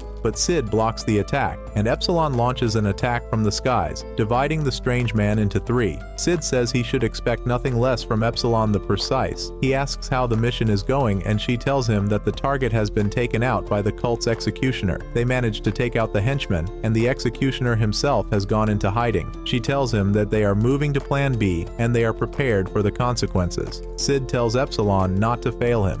Cid talks about things he likes and things he doesn't. He enters the bathhouse to have a soak, but doesn't realize Alexia is in there with him. She's shocked to see him in the same hot spring as her. She asks him if he's all healed, and he replies calmly. She tells him she's glad he survived after cutting him badly. He asks her something, but she doesn't hear, so he lets it slide. Cid asks her why she's at Lindworm, and she tells him that she's a special guest for the goddess's trial. She asks him the same thing, and he tells her that a friend invited him. Cid questions her about the goddess's trial, and she's surprised that he doesn't know, despite coming to Lindworm. She tells him that it is an annual event that is only held when the door of the sanctuary is opened. It's a fighting ritual, where legends come out from the sanctuary and face off challengers. She tells him that if he hopes to participate, it is too late, since to participate, one must apply in advance, and the ancient warriors only answer the call of challengers they deem worthy. She tells them how only a few of the challengers get chosen every year despite their numerous requests. She tells him beforehand that she won't be participating since she has more important things to do. She tells him classified information about the murder of the cathedral's archbishop. She convinces him that if he wants to know more, he should join the Crimson Knights, but refuses. She tries cajoling him to join, but he keeps denying her request. She admits that he is stubborn and says that she thought he'd first feast his eyes on her since they are both at the hot spring, but she is wrong. He replies to her that he has made it a point not to look at people too much while at a hot spring, and that it makes them comfortable if he doesn't. He tells her to stop glancing at his but she scoffs at the name he calls it and tries to belittle its size. He exits the hot spring, revealing himself in all glory by trying to prove her wrong. He says some quote about how she shouldn't judge a book by its cover, and if a sword is unsheathed, it becomes deadly. She is shocked by his behavior and watches him as he gets out of the bathhouse and leaves. The town of Lindworm is brimming with life and energy. Alexia gets told by the acting archbishop that the audit has been cancelled and there'll be no need for her since the archbishop she was sent to investigate is no more. He tells her that the church will handle its matter by itself, and he'll compose a letter to the king while she sits back and enjoys the goddess's trial. She notes that she needs to get back to the royal capital and convince her father to give his authorization again so that the Crimson Knight can carry out their audit. She gets mad at the acting bishop for wasting her effort. The crowd screams at the sight of Natsume. She's a novel author whom Alexia dislikes. Alexia doesn't believe someone like her is all pure and innocent. She believes Natsume is brimming with corruption on the inside, but Natsume also dislikes Alexia. Cid watches the acting archbishop summon the legendary warriors and announce the start of the goddess's trial. The first contender is top batteries from the Oriana kingdom. People in the crowd speak about a rumor they heard from the previous year's battle and how someone died while facing a legend. Some wonder why these challengers pay money to get themselves killed, but others explain that defeating an ancient warrior means they get to be rewarded a commemorative medal, and the medal means that they can join any knight order in any nation in the world. Cid plans to just watch, but he reconsiders surprising the audience with his mysterious appearance on the stage. Other knights from different places call on the ancient warriors to accept their request, but they get denied. All acquaintances take their positions around the city, silently watching and gathering info. Night sets and not a single challenger has been answered by an ancient warrior. Cid gets tired of watching, but he hears his name being called as a challenger, and it surprises the crowd that someone from the Knight Academy is called to participate. Cid analyzes the situation he is in. He wonders if he should walk onto the stage or if he should forfeit it. He doesn't agree to the second option because he can be seen as a disgrace to his family. He decides to create a third option, enter the stage as Shadow, so he creates a light and sends it into the atmosphere. He uses the opportunity to leave his seat after distracting the crowd. He enters the stage as a shadow and it confuses them. He declares himself on the stage and summons an ancient warrior, Aurora, the Witch of Calamity. The archbishop is shocked that he did not release the seal to bring her out. Natsume recognizes Aurora almost immediately and brings out a journal while addressing the acting archbishop and Alexia on who Aurora is, and uses her charms to get information from the acting archbishop. The man obliges and tells them about Aurora. He says that Shadow is unfortunate to be facing someone like her since she's the most powerful witch in history, but Alexia opposes. She feels that if the arena selects the witch as Shadow's opponent, then it means that he has a chance, or the arena recognizes Shadow's strength. Aurora launches several blood attacks at Shadow while smiling at him, but he easily evades them. The archbishop believes Shadow to be outclassed. but Natsumi tells him that none of Aurora's attacks have hit Shadow. Shadow sees their battle as a way of conversing with each other. He evades all of her attacks despite how fast and plenty they are. He wishes he could fight her at full strength, but he counters all her attacks and cuts her in a single strike, hereby winning against Aurora. The light barrier that protects the crowd from the arena shatters as soon as Shadow leaves the stage. A magic gate appears when he leaves to indicate that he beat the strongest ancient warrior, Aurora. Cid stands outside and smirks at the idea of everyone talking about Shadow, the mysterious eminence, and they've forgotten about Cid. He says he'll enjoy himself in a hot spring, but he notices a giant magical door not far from him, so he leaps away, but the door follows him. He leaps further from the city, and the door appears right in front of him. He feels that if he ignores the door, it'll follow him to the inn, so he enters through the door after thinking about Aurora. The door at the arena remains, and it puzzles the crowd. Some begin to raise the question if another warrior will come out of it, or if it'll be a demon, but the Archbishop is shocked that the sanctuary responds to Shadow. The girls question him, and he tells them that they are currently on the day of the year that the door of the sanctuary is opened, but he is surprised that a door appears in the middle of the trial. He tells them that there are multiple doors, the forbidding door, the beckoning door, and the welcoming door. He isn't sure of the one in front of them. He hurries to get the congregation outside the sanctuary as the door opens. Natsumi smiles while watching the door open. The crowd leaves the Colosseum as they are told to. After dispersing the crowd, the Archbishop tries to get the ladies out, but he sees them on guard, so he looks around and realizes that they've been surrounded by the Shadow Garden. Alpha asks them to behave themselves until the door is closed. She signals to one of her fellow girls to take charge, and she calls Delta to come along with her. They head towards the door and enter. The girl left in charge of the remaining team tells Alexia not to do anything funny, but to wait until the door is closed. She says she'll be taking the Archbishop with her. One of the garden members holds Natsumi hostage, but Alexia doesn't care. Natsume's poor acting skills don't fool her. The door closes, and the Shadow Garden sees that it's time for them to leave with the Archbishop, but they realize that he has sent his executioner Venom to go against them. The blue-haired girl gets cut by the executioner, but gets back together almost immediately, and cuts the executioner to shreds. She carries the Archbishop and heads towards the door, right before it disappears. Alexia chases after them, and also enters the gate with them. Rose makes up her mind, and follows also.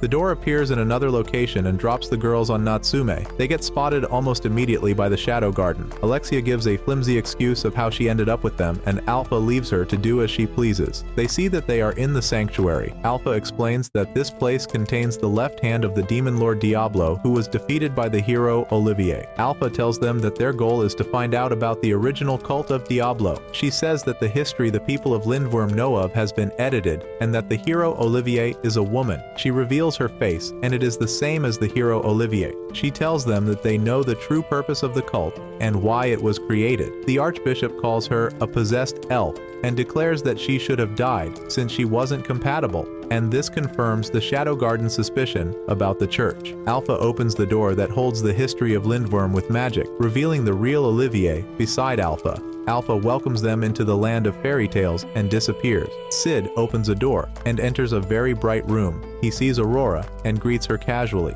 He asks if she was the one that summoned him, but she denies it. She tells him that she had fun fighting him, and he also agrees to it. Aurora says that although her memories are incomplete, she's pretty sure that he is the strongest person she has ever faced. She asks him how he's with her, and he explains that a mysterious door follows him around, so he enters it. He asks her if she's willing to go outside, but she says that she does not recall herself as someone who lives. She says that when they fought, she simply found herself outside, and it had never happened before. Cid decides to leave, but she indirectly asks him to free her. When he does, she tells him that it feels like she has been sealed for over 1,000 years. She says that they both have similar goals, and it'll be better if they work together. She says she knows how to be free, but doesn't know how to help him get out. She informs him that they cannot use magic, and the closer they get to the core of the sanctuary, the more their magic gets absorbed. She clings onto him as they pass through the door he came in. He asks her what'll happen to her if they break the core, and she says that she'll disappear. The girls discovered that the sanctuary was a lab where children were experimented on to test their compatibility. Cid and Aurora walk through a garden of flowers, and he asks her what the place is. She tells him that is a memory. He sees a little version of Aurora, and he sees her crying. She tells him that to leave this location is to complete the memory. Aurora grabs the mini version of herself by the cheeks and tells her that crying won't do anything, and she slaps her. Cid comments that she is harsh, but she replies replies that it's her anyway. They break free from the memory right after slapping her younger self. Olivier was one of the few children that was compatible with Diablo cells. The Archbishop tells them that they have no choice if they plan on fighting demons. They need power, but Alpha says that Olivier severed the Demon King's left hand. She tells them about Olivier maturing and being sent on a mission. Her mission was to extract new cells from Diablos. Alpha tells everyone watching the memory of how the cult manipulated Olivia. The memory changes to a battlefield that has Diablo fighting off humans sent to extract his DNA. She says that the cult used powerful artifacts to immobilize the left arm. The extracted arm was used to develop a drug that, when taken, grants the consumer immeasurable strength and immortality. They look at one of the scientists and see that he has a striking resemblance with the acting Archbishop. They realize that he was there back then, so they forcefully question him about the name of the drug, and he tells them that it is the beads of Diablos. He tells them the flaws of the drug. One of them is that the beads of Diablos must be taken at regular intervals, or the effects wear off, and the second is that they can only be produced in small amounts. Alpha refers to the Archbishop as the 11th Knight of the Rounds. She reveals the true motive of the cult, and it is to gain eternal life through the beads. The Archbishop breaks free from the grasp of one of the Shadow Gardens and introduces himself as Nelson the Avaricious, but gets killed by Delta and thrown into a pool of water below them immediately. The blue-haired member chides Delta for killing the Archbishop without letting them get all the information from him. Alpha looks at Delta coldly, and she knows immediately that she messed up, so she starts apologizing. From the pool, the Archbishop leaps out at them and tells them to always confirm if their targets are dead before tossing them aside. As he attacks them, the memory breaks, and everywhere becomes white. The girls realize that they've been separated inside the sanctuary. Nelson stands in front of Alpha and Delta with a sword and threatens to end them against the cult. He multiplies himself across the sanctuary, and Delta takes a fighting stance and strikes multiple Nelsons. Delta kills off some clones but gets attacked by more. She evades and counterstrikes a lot of them and notices something off when she attacks them. Nelson tells her that she is closer to the center of the sanctuary, which means that her powers get drained faster while he feeds on her powers. The dead clones on the floor are revived. Delta counts the clones and charges at them once more. Cid and Aurora walk through a dark plane. Aurora asks him what he is doing, and he tells her that he just notices that where they are does not have a sense of direction. She warns him not to look up and stare into her skirt since he mirrors her as he walks upside down. They enter another memory. It's a remnant of a battle that has lots of corpses. They walk through the carcasses and spot little Aurora hugging her knees in a crater. Aurora asks Cid to hand him her sword, and he agrees. She drags the heavy sword along with her to strike her little version of herself, but gets attacked by two injured soldiers. But Cid saves her. She comments that the sanctuary is rejecting them. This is because the dead soldiers are fighting back, and it is different from what originally happened. Cid says that they are like viruses, and they've been caught by the antivirus software, but Aurora doesn't get the analogy. Cid asks her what will happen if she dies, so she guesses that she'll end up back in the first room. She hands him his sword, and they watch all the corpses charge towards them. The separated team walks through parts of the sanctuary while hoping to regroup with their remaining team members. They get interrupted by zombies. Epsilon, the blue-haired girl, stops her squad and approaches the zombie independently. She tells them not to worry, and they watch in amazement as the zombie dissipates after coming in contact with her. She tells them that it's just like the goddess's trial. She says the memory reacts to them. They become confused, and she tells them that they are possessed. The memory breaks and they come across alternate memories of themselves. Epsilon tells them that these memories would have been how they would live if they hadn't come across Shadow. They go through the archives of information and learn a lot more than they initially thought they would. One of them brings out a camera and takes photos of the data they acquired in the library. The girls' clothes start disappearing, and it indicates that they are closer to the heart of the sanctuary. Cid and Aurora chat as they fight the zombies. She commends him for his strength and compares him to a gorilla. The two of them fight through the horde of zombies, and once he realizes that they won't end, he uses his sword to hit the mini Aurora, hereby breaking the memory. They arrive at the center of the sanctuary and see a sword there. Delta finishes off the clones of Nelson. It shocks him since her magic should be limited, and he wonders how she can still fight. He creates more clones to wear her out, but she uses her magic to summon an enormous iron slab and uses it to crush all the clones. Cid and Aurora stand in front of the gate, covered in chains, and wonder what they are to destroy. She concludes that they are to go through the gate to get to the magic core. He sees the chains and says that his sword can't cut them, so she suggests that the sword in front of them be the key. Cid moves closer to the sword and senses that he cannot draw it out. He tries pulling it out, but it rejects him, and on the pedestal, words appear that say that the sword can only be drawn by direct descendants. After realizing this, he gives up and waits alongside Aurora. Delta continues to rampage through the clones to the point that Alexia starts to doubt if she works under Shadow. She elaborates this by telling the others that Delta doesn't fight gracefully, unlike Shadow. She says she lacks techniques and all she exhibits is violence. The memory cracks, and they end up in front of Olivier's statue with Nelson being present. He is shocked by Delta's combat prowess and wonders how she defeated over 100 of his clones without breaking a sweat. Alpha chastises him verbally and approaches him intending to kill him, but he backs away. He sees that he is directly behind Olivier's statue, so he calls her forth with magic. Olivier appears ready to take orders from Nelson, but the remaining garden members call out to Alpha and tell her that they are done with carrying out their investigations and they can create an exit. Alpha approves, and they do so. They leave Nelson at the sanctuary after completing their mission. Nelson says he plans on revealing Alpha's identity to the public, but he gets interrupted by an alarm that indicates the presence of people in the sanctuary. He orders Olivier to follow him to the venue, Cid and Aurora, while away time, by discussing at the center of the sanctuary. He believes that it's about time someone enters the sanctuary, and it happens. Cid is shocked when he sees a bald person and an elf beside her. He sees how identical the elf is to Alpha and tells Aurora about it. Nelson orders Olivier to kill them, and it makes Aurora worry about Cid. Cid tells Aurora that he can tell that Olivier is strong, but he approaches her either way. The two go into combat immediately, and Olivier overwhelms Cid in their fight. Nelson wonders why Cid hasn't died, and he tells him that Olivier doesn't answer any of his questions. He orders Olivier once again to finish Cid off, but Aurora interjects. She tells Cid not to risk his life, and she'll find something to do about it. Nelson laughs at the sight of a witch willing to help someone, and tells her that he'll spare Cid if she agrees to work with him. She thinks about it and agrees, but Cid interrupts them. He says that they should not assume that he will lose. Aurora tries talking him out of it, but he insists that he can fend for himself, and this causes Nelson to get mad, so he orders Olivier to kill Cid. Olivier moves very fast and stabs him in the gut, thereby shocking Aurora. Immediately Cid gets stabbed. He grins at Olivier and says he's got her. Cid gets stabbed by Olivier in the gut and grins. He grabs her by the hand, turns her around, and bites her by the neck, thereby killing her off. Nelson is shocked by what just happened before him, so he asks Cid why he is still standing. Cid tells him that so far his vital organs aren't injured, and he can't be killed. He approaches Nelson with the hope of threatening him to get them out of the sanctuary, but he laughs at Cid. Nelson says that Cid merely defeated a copy of Olivier, so he uses magic to summon over 100 of her.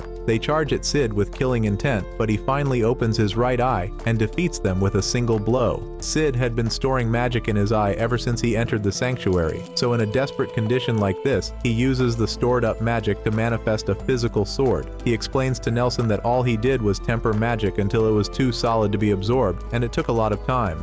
Nelson sees the feat as inhumane, so he orders Olivier to kill him. While they attack him, his injuries worsen, so he tells Aurora his plans. He gets stabbed by one of the clones, and he detonates the entire sanctuary. The effects reach the real world. The sea erupts and floods into the sacred land, hereby resulting in massive damages. The Shadow Garden hails him for destroying the sanctuary right after they leave. Cid sees the chains binding Diablo's left hand snap, and the arm draws closer to him. He tries attacking the hand, but then realizes that the hand is Aurora. Cid wakes up outside the sanctuary on Aurora's lap. She tells him how astonished she is that he manages to survive being stabbed in the heart, but he tells her that he used magic to shift his heart away from that attack. She tries reaching for his chest, but her hand starts to fade, so she realizes that she doesn't have much time left. She tells him the truth, that she was the one who called him into the sanctuary, and apologizes for lying earlier. She tells him that she wishes to hold on to the memory she has with him for as long as possible. As she fades away, she holds him by the cheek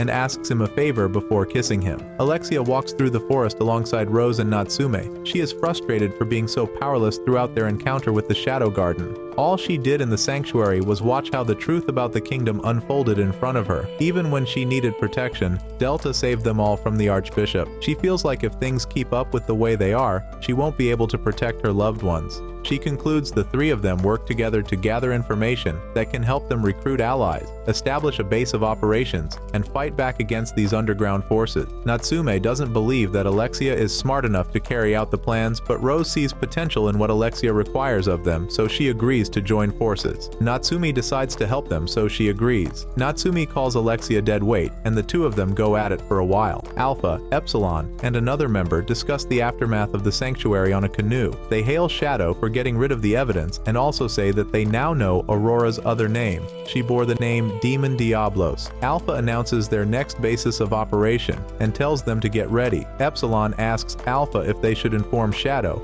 but Alpha tells her not to bother. After all, Shadow knows everything. An estate manager tries convincing Luna to buy some land in his estate. He tries selling it to her at a discounted rate, but she feels that it'll be bothersome if they have to consider the reconstruction projects in the sacred land after the disaster. One of her attendants comes in and tells her that their survey has been completed. She discovered petroleum, a liquid that will power a land vehicle. She agrees immediately to the estate manager's request, and it shocks him since she was reluctant earlier. She tells him that she'll be buying all of his property only if he agrees to her condition. The attendant closes the door and tells the other attendants to buy up every notable property along the tributaries of the Nile River. They get ready to monopolize the estate market. Alpha sees all her girls gathered together in their base and recalls her moments with Cid when they first built a house for the girls to sleep and train. Luna interrupts Alpha and tells her that they have been informed about the Royal Chancellor Perv Asshat, and he has set out to visit the royal capital of Midgar. Alexia and Iris have their bath in the palace bathhouse. They discuss the suspicions they place on the entire Church of the Divine Teachings under suspicion, since the murdered archbishop, the man who killed him and took his place as the acting bishop, both belong to the same cult. They believe that a facility that large couldn't have been kept hidden without considerable influence in the public sphere. Iris tells Alexia that she has tried talking to her father about it, but he keeps telling her not to make a move. She believes that her father doesn't want to cause trouble with the church, especially now that the king of the Oriana kingdom is visiting, and if they want him to act, they'll need to have definite evidence, or show him that they have power to overcome any difficulty that comes to the kingdom. Iris mentions the Bushin Festival coming up that year as a good opportunity to prove to her father. She believes that whoever wins the Bushin Festival has more backing from the Night Order, and if her nation can win at an international level, then she will gain the support of the people. And when that happens, the king and his council will be forced to hear whatever they have to say. Alexia worries that the Cult of Diablos, or the Shadow Garden, will interrupt since they have always operated behind the scenes of every big event.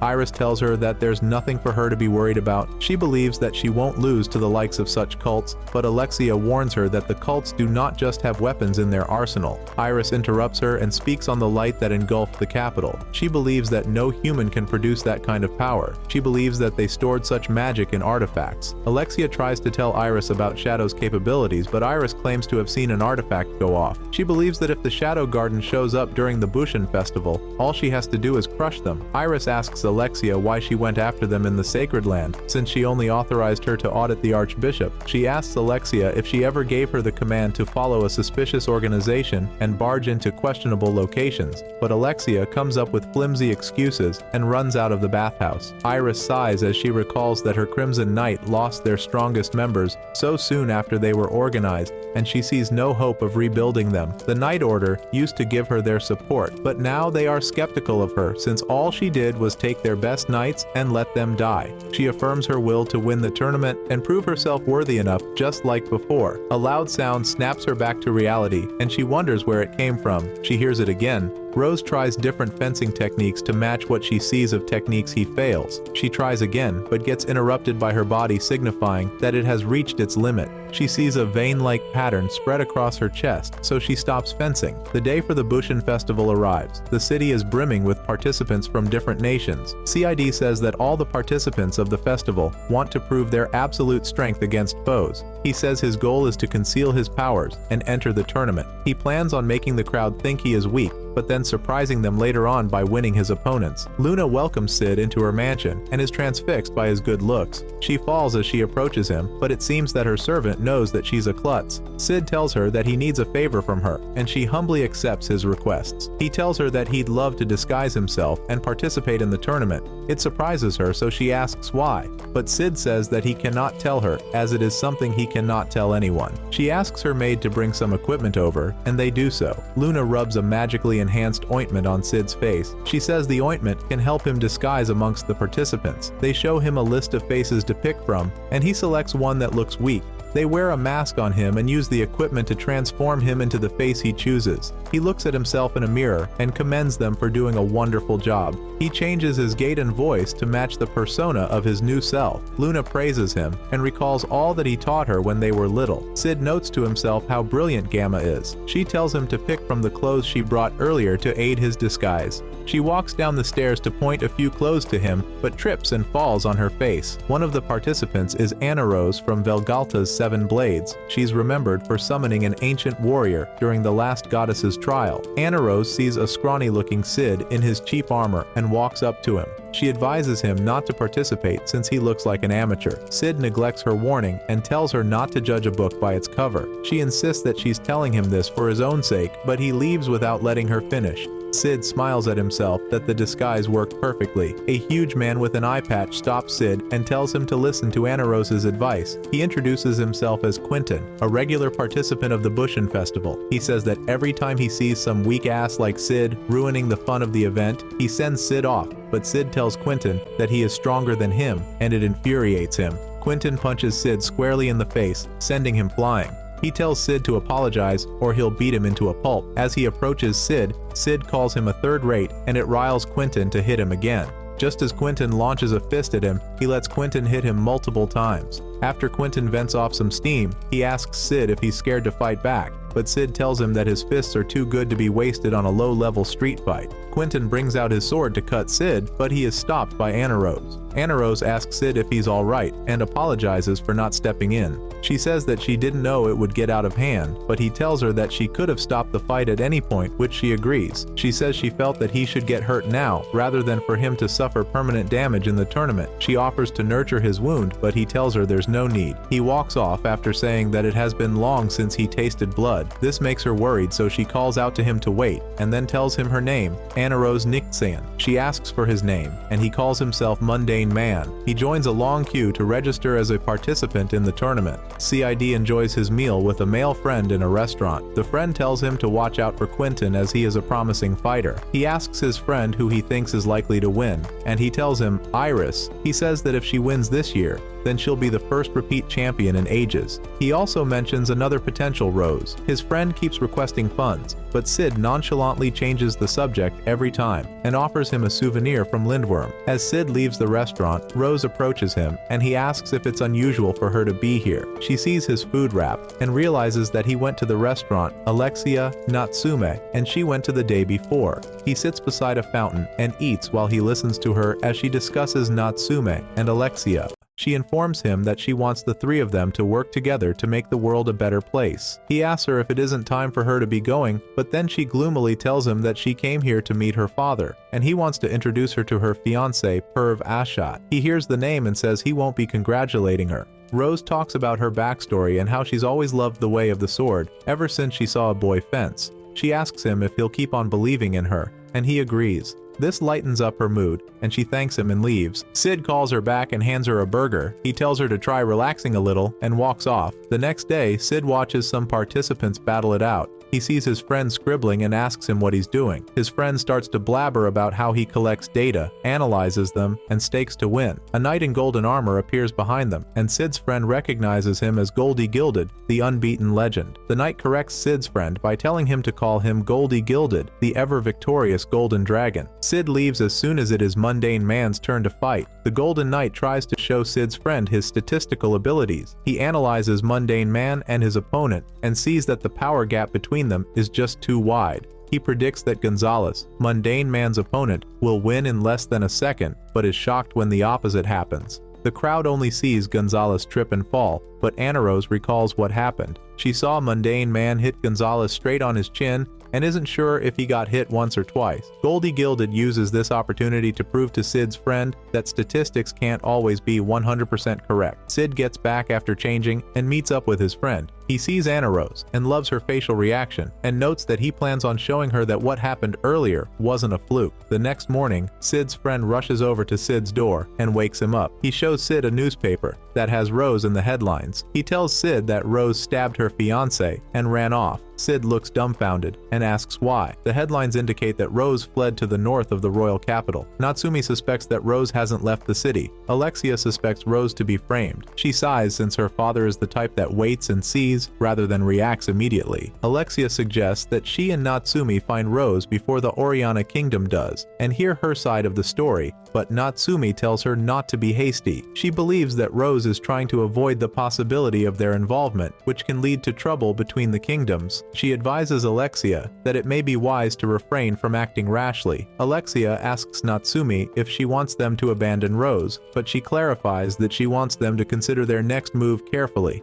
Alexia gets mad at her and grabs her by the collar for insinuating that she's stupid. She sees through Natsume's actions and threatens to kill her. She leaves her alone and says she's pissed that Rose didn't tell her about her plans, but she is determined to help her no matter what. Natsumi tells her that she heard some rumors about Rose's fiancé. Alexia leaves to get advice from her sister. Natsumi watches Alexia leave, so she commands one of her underlings to deliver information about Perv Ashat to Alexia indirectly. She believes that if Alexia has access to a lot of information about the matter, she won't jump into trouble. She asks her underling if she knows the whereabouts of Rose Oriana, and she tells Natsumi that Rose has gotten into the underground ruins and it is a perfect place to hide. Natsumi informs her to keep tabs on Rose's location at all times. She reads the notes that talk about Rose pressing her chest as she fled. Cid reads the paper as he watches the tournament. He sees the rumor that says Rose elopes with a lover and wonders who the man is. Cid decides to go and get changed, but he comes across a hooded figure.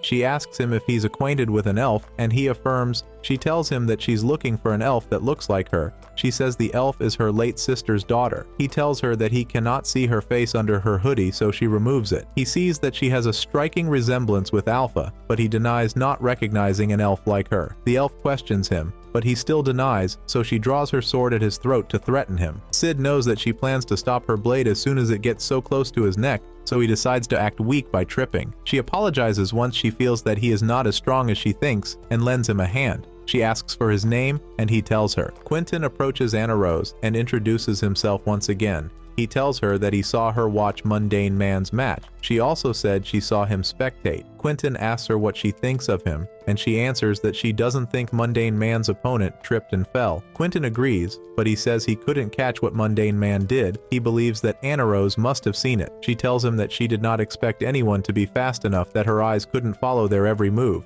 But one thing was sure, she saw Mundane Man's right hand move. Quentin tells her that he thought Mundane Man used an artifact to win. They are determined to watch him properly in this upcoming battle. She notes that Mundane Man will be fighting Goldie Gilded, the unbeaten legend. She tells Quentin about how Goldie Gilded has never lost a fight, even against her. She tells Quentin that Goldie forfeits if he's ever matched against an opponent stronger than him, and that was what happened during her previous encounters with him. The two of them watch Mundane Man walk into the arena to battle Goldie Gilded. AniRose is skeptical about their match because she knows Goldie Gilded knows when to forfeit, and now he is willing to fight Mundane Man. The match commences, and Goldie dashes at Mundane Man at high speed to hit him with his sword, but Mundane Man evades the attack at the last breath. Goldie sees that he is left open, so he dashes back. AniRose explains to Quentin that Mundane Man cracked his neck at the last minute to evade Goldie's sword. Goldie gets mad at Mundane Man for not utilizing the chance he had to strike him. What he hates the most is Mundane Man's expression. Goldie gets mad at him and goes all out by using the Golden Dragon Blade technique, but is sent back by a greater force that knocks him out. Mundane Man is declared the winner of the battle. Quentin asks AniRose what happened, and she tells him that Mundane Man sneezed and directed his blade at the right moment Goldie got close to him, so Goldie crashed into it and was sent flying. Quentin is full of disbelief since what AniRose narrated to him doesn't sound plausible. Quentin walks away in disbelief, but he says that Mundane Man will face him in the preliminaries final. AniRose tries copying what Mundane Man did earlier a few times, but gets embarrassed when she sees some people looking at her. Iris discusses the security plan for the main Bushin Festival tournament that is coming up next week, Lord Ashat. Ashat wants her to be informal with him, so she obliges. Iris asks him again if there's no need for them to increase the festival's security, and he replies that if they do such, it will create an unusual stir in the festival. She comments on his condition being different from what she heard from the news, and he replies to her that the people of Midgard worry too much. He taunts her by bringing up Alexia's incident, and Iris frowns, so he concludes that family problems should be solved within the family.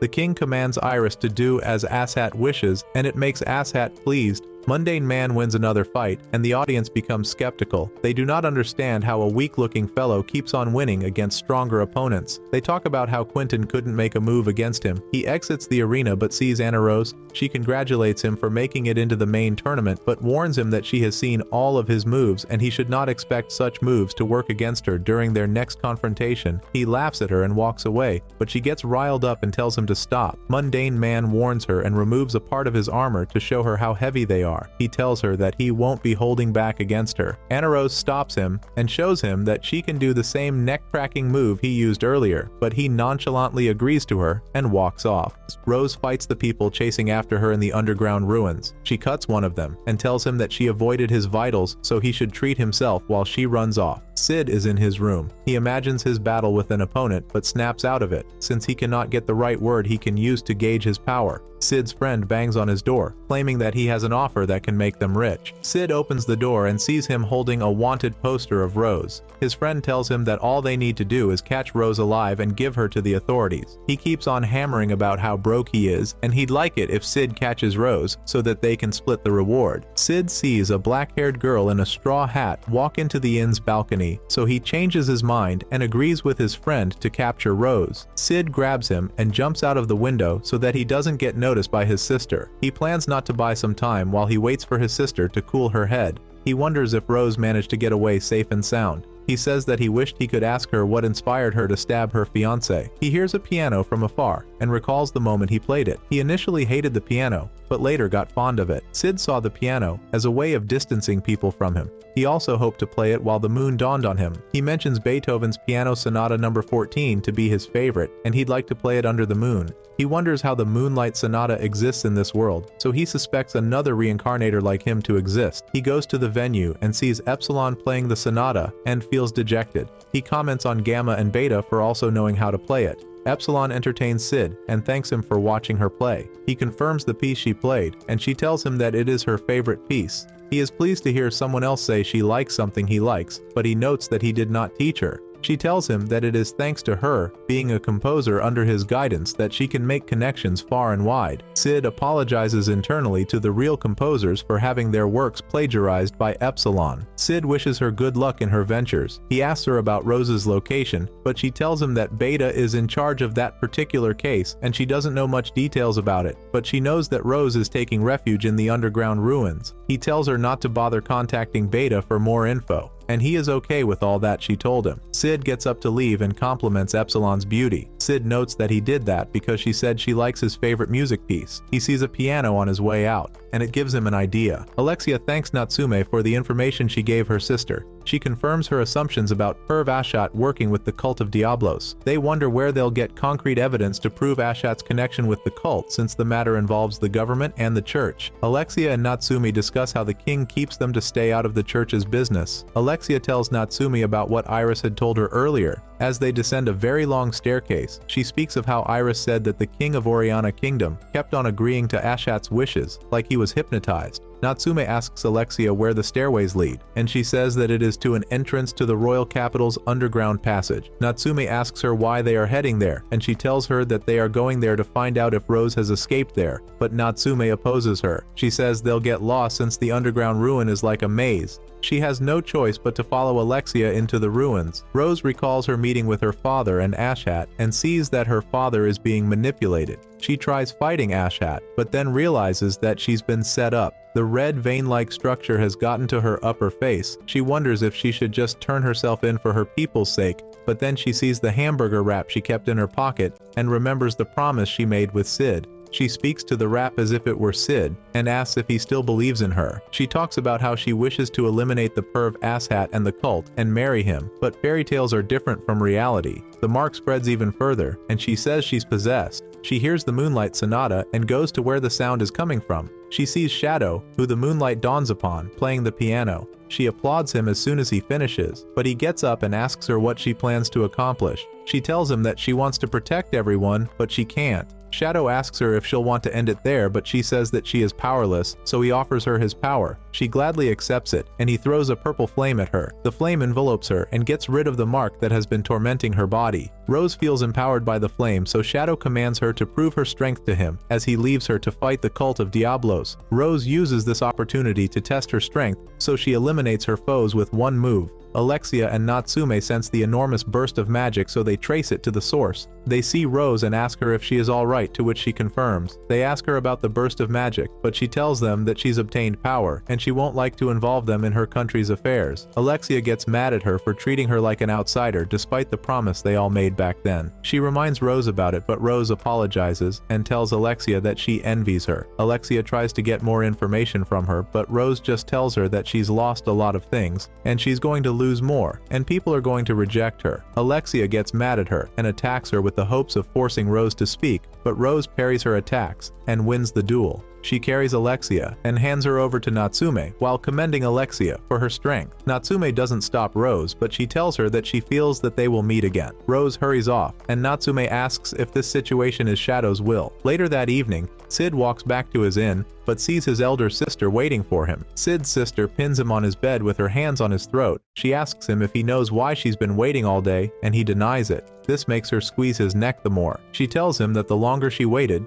the more she imagined beating him. Cid realizes that some types of anger increase with time. She threatens him by asking him if he'd like to know how long humans can hold their breath, but he corrects her that people pass out due to their arteries being blocked, and it has nothing to do with breath holding. She reminds him that he promised her that they'd go back home together during the summer holidays, but he tries to deny remembering such. She gets mad at him because he always breaks the promises he makes to her like they mean nothing to her. He tells her that he'll change, so she gives him a last chance. She brings out a ticket and tells him that it is to the reserved seating area at the Bushin Festival. She says that it is very hard to get, so she'll give it to him to watch the fights and learn from it. He asks her if it is true that she won't be participating in this year's tournament, and she says that she will be in Rose's place. She tells him that if he wishes to live a long and healthy life, he shouldn't neglect her. She tells him to make sure he is there to watch her perform, and he replies nonchalantly. This makes her violate him some more. Alexia visits Natsume's room, but she finds the place empty. An attendant informs her that Natsume has gone abroad. She picks up the file left on Natsume's desk and sees that it contains all the information on Oriana Kingdom principal enterprises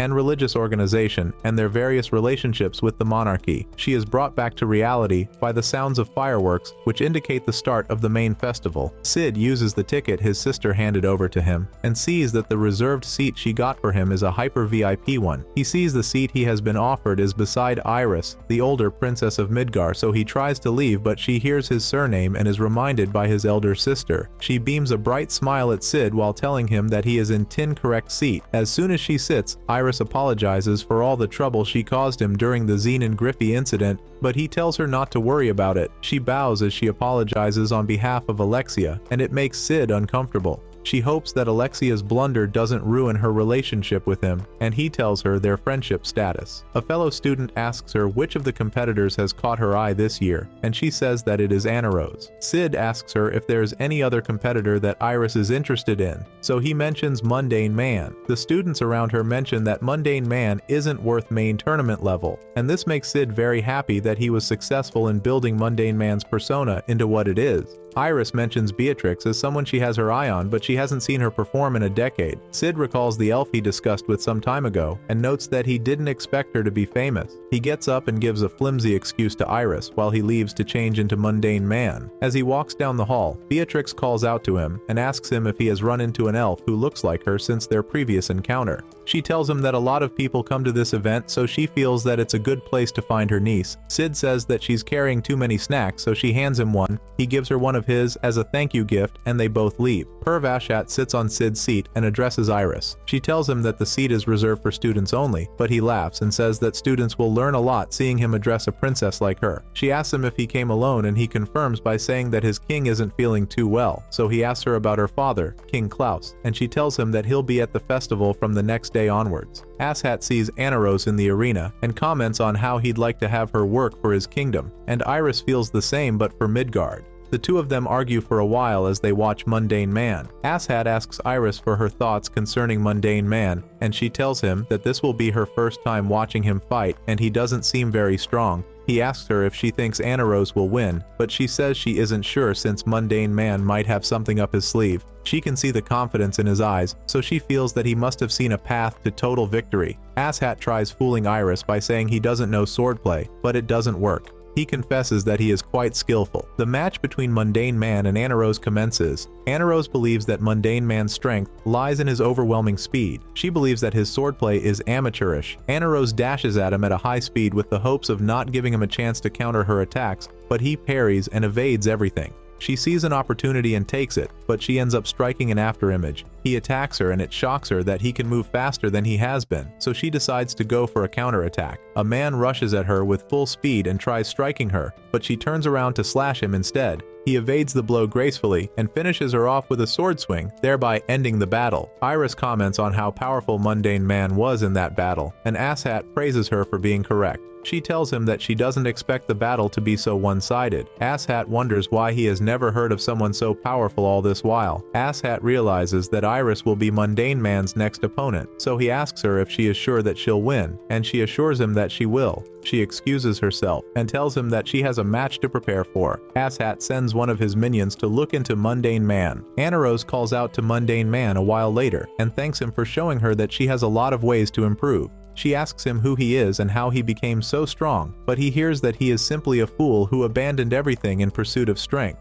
She tells him that she can get him a top spot under the government, but he declines the offer. Anaros thanks him once again and leaves. Iris finishes off her opponent with a single strike. Her sword disintegrates from the after effects of her power. As she walks towards the entrance, she sees Beatrix, so she rushes over to converse with her. She introduces herself as the princess of the kingdom. Beatrix offers her a snack, but Iris humbly declines. Cid walks back to his dorm as he recalls everything that happened on that day. He thinks about his next course of action. He sees his sister waiting for him in front of his dorm. She asks him if he enjoyed watching her match, and this makes Cid note to himself that he is dead. Rose dresses up in one of the abandoned buildings in the town. She holds the burger wrapper and stares at a broken mirror while making a wish. Iris trains outside the royal capital's courtyard. She remembers when she first knocked out the Knight Commander with a swing, and she also recalls her first Bushin Festival victory. She recalls asking her father for help in prosecuting the church, but he denied her permission to do so. She keeps on training to prove to her dad that she is powerful enough to be acknowledged. The next day at the tournament, Cid comments on how the VIP reserved area soothes him. He gets greeted by Iris, and they ask and reply to each other about why they are here. Iris sees Cid holding a cup of coffee, and she tells him that she loves the smell. She says the bitter taste of coffee is why she avoids it, but Cid suggests that she should add a lot of milk and sugar. She tries it out and likes it. Iris sees Beatrix being held back by guards, so she goes out there and clears the air. Iris takes Beatrix to a seat beside her. Cid loves the fact that a background character like him is in the midst of important people. Beatrix is approached by lords and dukes of the Midgar and asked why she is here. She tells them that she is in search of her niece. She explains that her niece looks like her, but the men say that they haven't found someone like her. They change the topic by asking her if anyone has caught her attention in this competition, and she mentions Cid. This makes everyone confused, because the Cid Kagenou they know is not strong, so they question her at first, but Iris tells them to respect her wishes. People around them start doubting if she is the war goddess. Asshat forces the drug down King Oriana's throat, and he complains about the drug's sweet scent. He talks about how a mere drug reduced the king into his puppet, and if only Rose had handed him the key, she would be allowed to roam free. He then remembers that she's possessed, so he takes back what he said about freeing her earlier. Asshat speaks of his second plan. In case Rose doesn't show up, he plans on installing a dummy king for Midgar and letting the two kingdoms be at war. The only problem he has is Mundane Man. Asshat does not have any information about him, so he concludes that he is from the underworld, and that is a very dangerous position. He also worries about Shadow Garden interfering with his plans. Asshat gets interrupted by Beatrix complaining about the smell of the king of Oriana, and it infuriates him, but Iris steps in to intervene and introduces her to Asshat with her official title. He changes his mind when he sees that the woman standing before him is Beatrix and tells her not to worry about it. He worries about why she is present and the tournament and wonders if he'll be able to assassinate the king of Midgar with her being present. Out of the corner of his eye, he sees a commoner running to use the bathroom and then changes his focus to Claire's match. He watches Claire defeat her opponent and says that she has the potential of becoming stronger, but he doesn't consider her as a threat. Iris leaves her seat to prepare to fight against Mundane Man in the arena. She is encouraged by the crowd as she walks into the arena. Iris analyzes Mundane Man and says that she cannot sense any iota of strength from him, even though she knows he is a powerful opponent. She feels confident that she'll win against him. She plans to finish the match in a single blow, so she takes her stance. Claire gets to Cid's seat, but doesn't find him there. She has a very angry look on her face, which scares the others. Claire runs off in search of Cid, but passes by a girl in a hoodie without knowing. Iris's match commences, and she senses the killing intent coming from Mundane Man, so she backs off quickly. She backs off without realizing that nothing happened. She keeps on seeing the illusion of being cut by him, and it scares her. Rose disguises and goes into the Colosseum to protect her father, but she sees bodies of guards that have been knocked out by the Shadow Garden. Epsilon commands her to move forward with her plans, and she does so. Iris realizes that the entire arena isn't out of Mundane Man's reach, and she sees herself being cut over and over. Each time he changes, he shifts his body. The crowd starts to mutter about her behavior, with some encouraging her while others complain. She hears their complaints, so she goes all out by charging at him with all her might. As she approaches Mundane Man, she realizes that he never unsheathes his sword, and it was his gaze that made her believe that he did. As soon as she reaches him, he evades her attack and grabs her by the neck while slamming her down. He tells her that he's just starting. King Klaus sees that his daughter lost the battle, so he gets up and leaves his seat. Asshat cannot believe that Iris got defeated before she could attack. Rose walks up to her father and apologizes to him. She proclaims that she'll be choosing her path, and he agrees with her. This surprises Asshat because he didn't order the king to say so. Rose charges at Asshat, and he uses her father as a shield, but she doesn't stop her attack. She kills her father and holds her blade to her neck to kill herself. Asshat sends his men to prevent her from doing so, but Mundane Man enters the place and slays them all. He reveals his true identity as Shadow, but she calls him the stylish bandit slayer. She recognizes him due to his beautiful swordplay. She tells him that it was due to his fencing skills that she decided to pursue the path of being a fencer. She recognizes Shadow as the stylish bandit slayer and praises him for being brave, even at a young age, while she resents herself for being suicidal. Shadow encourages her, so she leaves and tells everyone to flee from the arena. Asshat tries to go after her, but Shadow stops him. He looks around and calls for help when he sees that all his men have been down by the garden. Beatrix heeds to his call, so she attacks Shadow. Asshat uses the opportunity to flee from the battle scene. Iris watches Mundane Man as he leaves her and appears in the VIP viewing room. She sees Mundane Man turn into Shadow, and she yells at him. King Klaus speaks to his attendants outside the stadium. He asks about the whereabouts of Asshat and the body of Oriana's king, which the attendants tell him. He tells them to treat the deceased king's body with uttermost care and to return it safely to the Oriana kingdom through Marquis Grant. The king stares outside the window and sees Claire moving around looking for someone. The king tells them that their kingdom needs to fortify itself against the darkness that has been lurking in the shadows of history since ancient times. Shadow and Beatrix fight outside the arena. He moves so fast that even her, the war goddess, can't predict. She sees that he is toying with her, so she comments on not being able to focus on his movements after backing off. He tells her that they are just getting started, but he gets interrupted by Iris, who holds the mithril blade, an artifact that has ancient runes. She asks him if he thinks the fight will be at his disadvantage, but he tells her no, and then makes fun of her for having to rely on an artifact against him. Iris gets mad at him, ignites the artifact, then swings it at him in very fast succession, but he easily evades them. He applauds her for the visuals, but he gets interrupted by Beatrix. Iris watches Beatrix and Shadow duel it out, and decides to tag along. Claire looks around the town for Cid, but cannot find him. Rose lands nearby, and wonders what her next move will be, but she gets interrupted by Alpha. Shadow and the girls battle all around the town.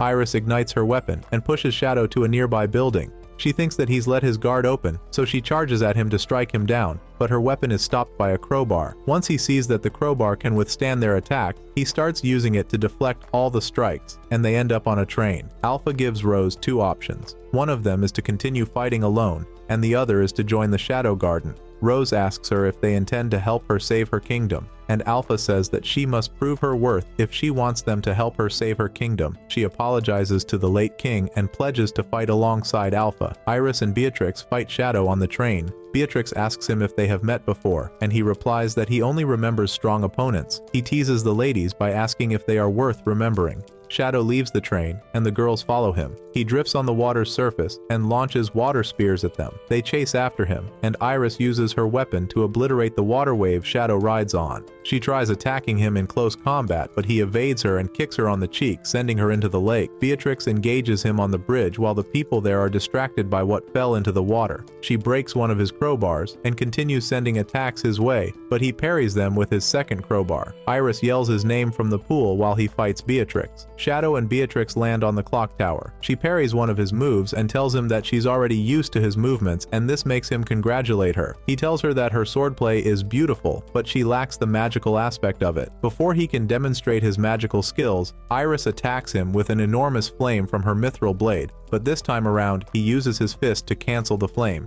He tells Iris that he cannot be taken down with a borrowed strength. Iris whispers to Beatrix that she'll use all she can to immobilize him, and when she does, Beatrix should take him down. Iris dashes at him with the inflamed blade, but he knocks it off her hand and uses his knee to hit her on the chin. Beatrix charges a strike at Shadow and dashes at him at full speed, but he parries and evades her attacks. He grabs her by her foot and slams her on Iris. Shadow steps on them with his might and catches the sword that Beatrix knocked off him earlier. As he leaves them and walks off, Iris reaches for her blade and tells him to come back. She threatens him by saying that all the knights in the city have been mobilized and he has nowhere left to run. Shadow hears this and bursts into laughter, which surprises them. He asks them who is running, where he is to run, and why. He covers the entire capital with his magic and tells them that playtime is over. Alexia trains not too far away and doesn't see her case as hopeless. She says that if she's reborn, she'll choose the same path. Shadow laughs at the girls as he hovers above them. Iris drops her weapon after realizing how powerless she is before him. Shadow charges his magic as he expends it throughout the whole capital and tells them to watch what his most powerful attack is. He says that he is atomic, a statement which is usually followed by a massive explosion, but this time around he doesn't trigger it. Iris opens her eyes after succumbing to her fate, but sees that Shadow has gone. She breaks down and weeps bitterly for being powerless against such a foe. A girl in her room reads the headlines concerning Shadow and stabs his image in the newspaper. She vows to do something to him. Pervashad is scolded by someone higher, and he apologizes for his incompetence. He says that as long as the cult has a grip on the royal family, then Rose cannot disappear just like that. He says that Rose cannot ignore the fact that Oriana's kingdom is in turmoil, so she'll come back. Goldie, Gilded, and Quentin leave the capital after the abrupt end of the festival. Beatrix, who is about to leave the capital, advises Iris not to get too worked up about Shadow, and there are entities like him who cannot be matched, and besides, she still has room to grow. Iris tells Bestrix that she's okay, and she'll get stronger. As Beatrix's train departs, she sighs that she wasn't able to find her niece, but she is glad she got to try some nice things like the snack Cid offered her. The girls communicate with each other despite the distances. They discuss their next steps and how they have to make sure they please their master, Lord Shadow. Cid and his classmates are being relocated to another school, and some of them discuss the happenings at the Bushin Festival. Rose and Alpha walk their way past the misty forest. Rose worries about encountering magical beasts, but Alpha tells her that Shadow has slain the king of the beasts. They come across Shadow's domain, the ancient capital of Alexandria. Alpha introduces Rose to Lambda, and Lambda gives Rose the name 666. She tears off Rose's clothing and tells her that she is starting anew, which means that she should forget everything that reminds her of the past. Cid's hamburger wrap gets torn in pieces, and Rose's cries out since she's told to forget all about him. Shadow plays the Midnight Sonata on a piano under the rays of the moon. He talks to himself about how everything happens as he wishes, and his plans.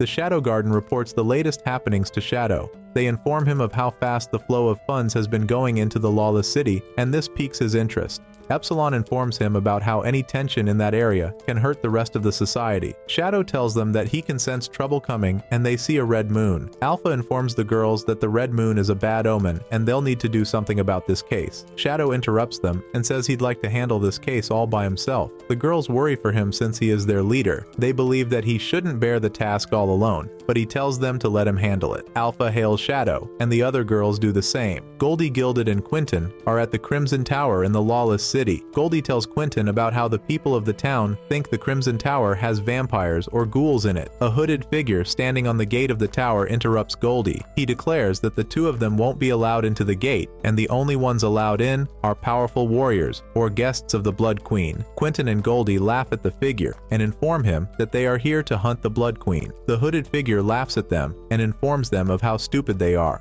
He removes his cloak and reveals his severed arm. The white-haired man tells them that this is the result of anyone who challenges the Blood Queen. He says that he lost to her, and he's now kept in the tower like a pathetic watchdog on a leash. Quentin and Goldie prepare to face the white man. They tell him that they are different, and this makes the white-haired man inform them of how naive he too was. He introduces himself as his previous title, the White Devil. Goldie and Quentin get worried because they've heard rumors of the White Devil. The White Devil leaps at them with a scythe, and they prepare themselves. The next morning, Cid is being dragged along by his sister inside the lawless city. He's glad that the lawless city is more of a dump than he imagined. Claire tells him to stop staring at the people of the town so that he doesn't draw their attention. He asks her if they aren't going to the Crimson Tower since they are getting farther from it, but Claire tells him that she's going to the Dark Knight Association first for a strategy meeting. Cid recalls the victory of his sister in the Bushin Festival. He continues by saying that his sister declares that she'll be going to the lawless city, and he wonders how she can be so hot-blooded. Claire tells him the reason she brought him along. She says that if he does as she says, she'll save him a spot as a knight in the future. He tells her how he has something else in mind, but doesn't tell her the details. He says that he doesn't care what kind of job he ends up doing so far, he can do what he wants to do. Claire doesn't like the fact that he is so laid back, so she tells him. A man calls out to her claiming that he has pets for her to buy. He shows her Goldie gilded and offers him up for a discounted price. She calls Goldie a damaged goods, and Cid tries to recall where he's seen Goldie from. The seller brings out Quentin and shows him to Claire and Cid, but she says that she isn't interested while Cid tries recalling where he's seen Quentin from. She informs the knight that she already has a pet and continues dragging Cid across the street. Cid complains that he can walk. They argue till sunset, and Cid finds himself lost. Cid eats a snack outside the street. He says he only came out of the inn to get food and he got lost. People try robbing him, but he robs them instead. Cid calls it the law, or karma. He praises the town for making him rich just by walking through. He hears a ghoul being assaulted by some hoodlums at the street corner and walks away. As soon as it gets dark, Cid stares at the red moon and notices a wave of magical energy coming from it. He sees the ghoul who was being assaulted attack the assaulters. Cid notes that ghouls convert people into ghouls through biting. He concludes that it is the result of the magic energy emanating from the red moon. He wonders if he is to let them multiply across the city or to keep them at bay. He keeps blabbering about how he wants to be mysterious until a red-haired girl notices him. She orders him to duck, and she decapitates the ghouls with a sword strike. He asks who she is, and she introduces herself as Mary, the ancient vampire hunter. She commands him to run for his life since it isn't safe to be out there at night, and leaves. Cid enjoys the thrill of danger. Claire gets mad when she checks Cid's room and doesn't find him there. She sees an unclad man running out of his room and a female ghoul pursuing him. She kicks the ghoul's head off and asks the man if he has seen a black-haired boy, but he says he hasn't. And Skell and Poe are in the red light district staring at older women. They say it's their time to become men, and they should try their best as possible not to be found out by the school authorities. They get interrupted by a group of ghouls. A girl with bruises wakes up in a bedroom and curses an old man for inflicting her pain. She hears the screams in the city and thinks that it's a street fight. She sees a ghoul enter her room and gets scared. Shadow breaks into her room and slices off her foe. He uses the words the vampire told him earlier on her and tries to be cool. She asks him for his name, and he tells her. A fellow girl comes into her room and tells her to beware of ghouls, but sees a dead one in her room. She asks who did this, and Marie tells her that it was Shadow. The girl doesn't believe it since the rumors she heard about Shadow aren't good, but Marie insists. She opens her safe, takes the money she's saved up so far, and declares to her friend that she's leaving the town. Her friend tries to warn her that if she gets caught she'll be in trouble, but Marie determines to leave and thanks Shadow for giving her courage. The entire city is in turmoil, and a fox lady enjoys the view of it. Her underlings inform her that the vampires have set the ghouls loose in the city. Claire clings to a decapitated head while crying. She blames her head for bringing her brother along with her. Mary lands beside her and sees that Claire's the one who has been asking for the whereabouts of her brother. She informs Claire that the head she's carrying isn't her brother, and she saw two people not long ago who fit the description she gave earlier. Mary tells Claire Claire about the two of them, and Claire concludes that her younger brother has been captured by vampires. Mary tells her where he's been taken to and what they plan on doing to him. She informs Claire about how the vampires plan on awakening Elizabeth, their queen, from a 1,000-year slumber with her brother's blood. The two of them work together in the hopes of stopping Elizabeth from awakening and saving Cid. The whole town is in a frenzy, and Juggernaut loves the rampage. Members of the Night Association try to fight back against the ghouls, but some of them quit and leave the scene.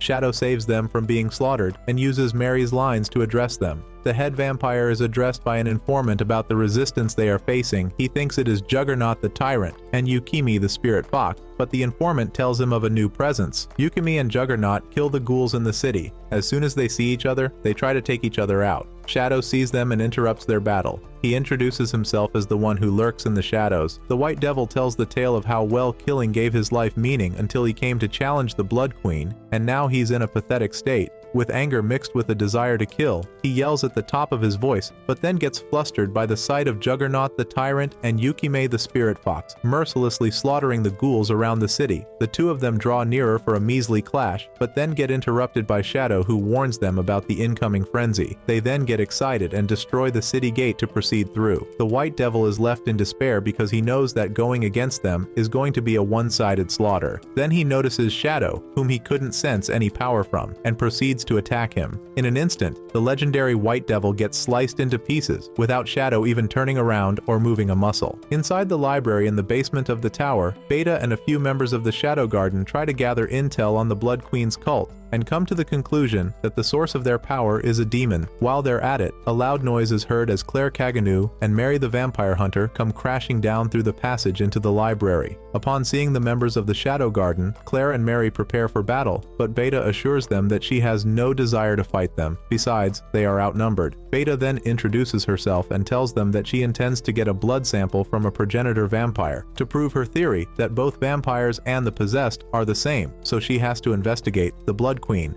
She tells them to stay out of her way, as she would stay out of their way in return. Claire beckons on Mary to hurry so they can save her brother from being sacrificed. Hearing that, the members of the Shadow Garden got flustered, and one of them almost gave out that they knew Cid Kagenou, but she was immediately cautioned by Beta. Mary the Vampire Hunter has more knowledge and experience with slaying vampires, so with her help, they're able to slay even the immortal vampires. Even an immortal vampire will die once its heart is destroyed. As they ascend the tower, Claire notices that Mary has been acting somewhat strange for a while, so she tries to find out what exactly she's after, but Mary just tells her she is after the Blood Queen. Mary had lived 1,000 years just to fulfill her purpose, which she was still adamant about keeping a secret. While they're conversing, a loud noise is heard as Juggernaut breaks through the walls during combat with an immortal vampire and slaughters it effortlessly. Excited, he charges towards the rest of the vampires present there and slaughters them simultaneously. Claire and Mary watch from a distance and try their best not to get noticed by Juggernaut, but he has good instincts, so he notices them in no time and charges towards them. He lands a blow on Claire, blasting her off to the next room, and slashes Mary's stomach with his sword. Disappointed, he's about to turn away, when Claire charges towards him and stabs through his feet with her sword. She then retreats towards Mary and sees her bleeding excessively. Panicking, Claire tries to use some healing magic on Mary, but she just apologizes and leans forward to suck Claire's blood. Mary heals up after sucking on Claire's blood and then fires a continuous intermittent blood attack toward Juggernaut, but the attack still seems weak because he fends it off easily. Within a split second, Juggernaut pushes Mary away and charges a killer stroke towards Claire. Again, in the nick of time, Shadow appears, stops the attack, knocks Juggernaut off the tower, and vanishes. Mary apologizes for taking Claire's blood. She then tells her she's a vampire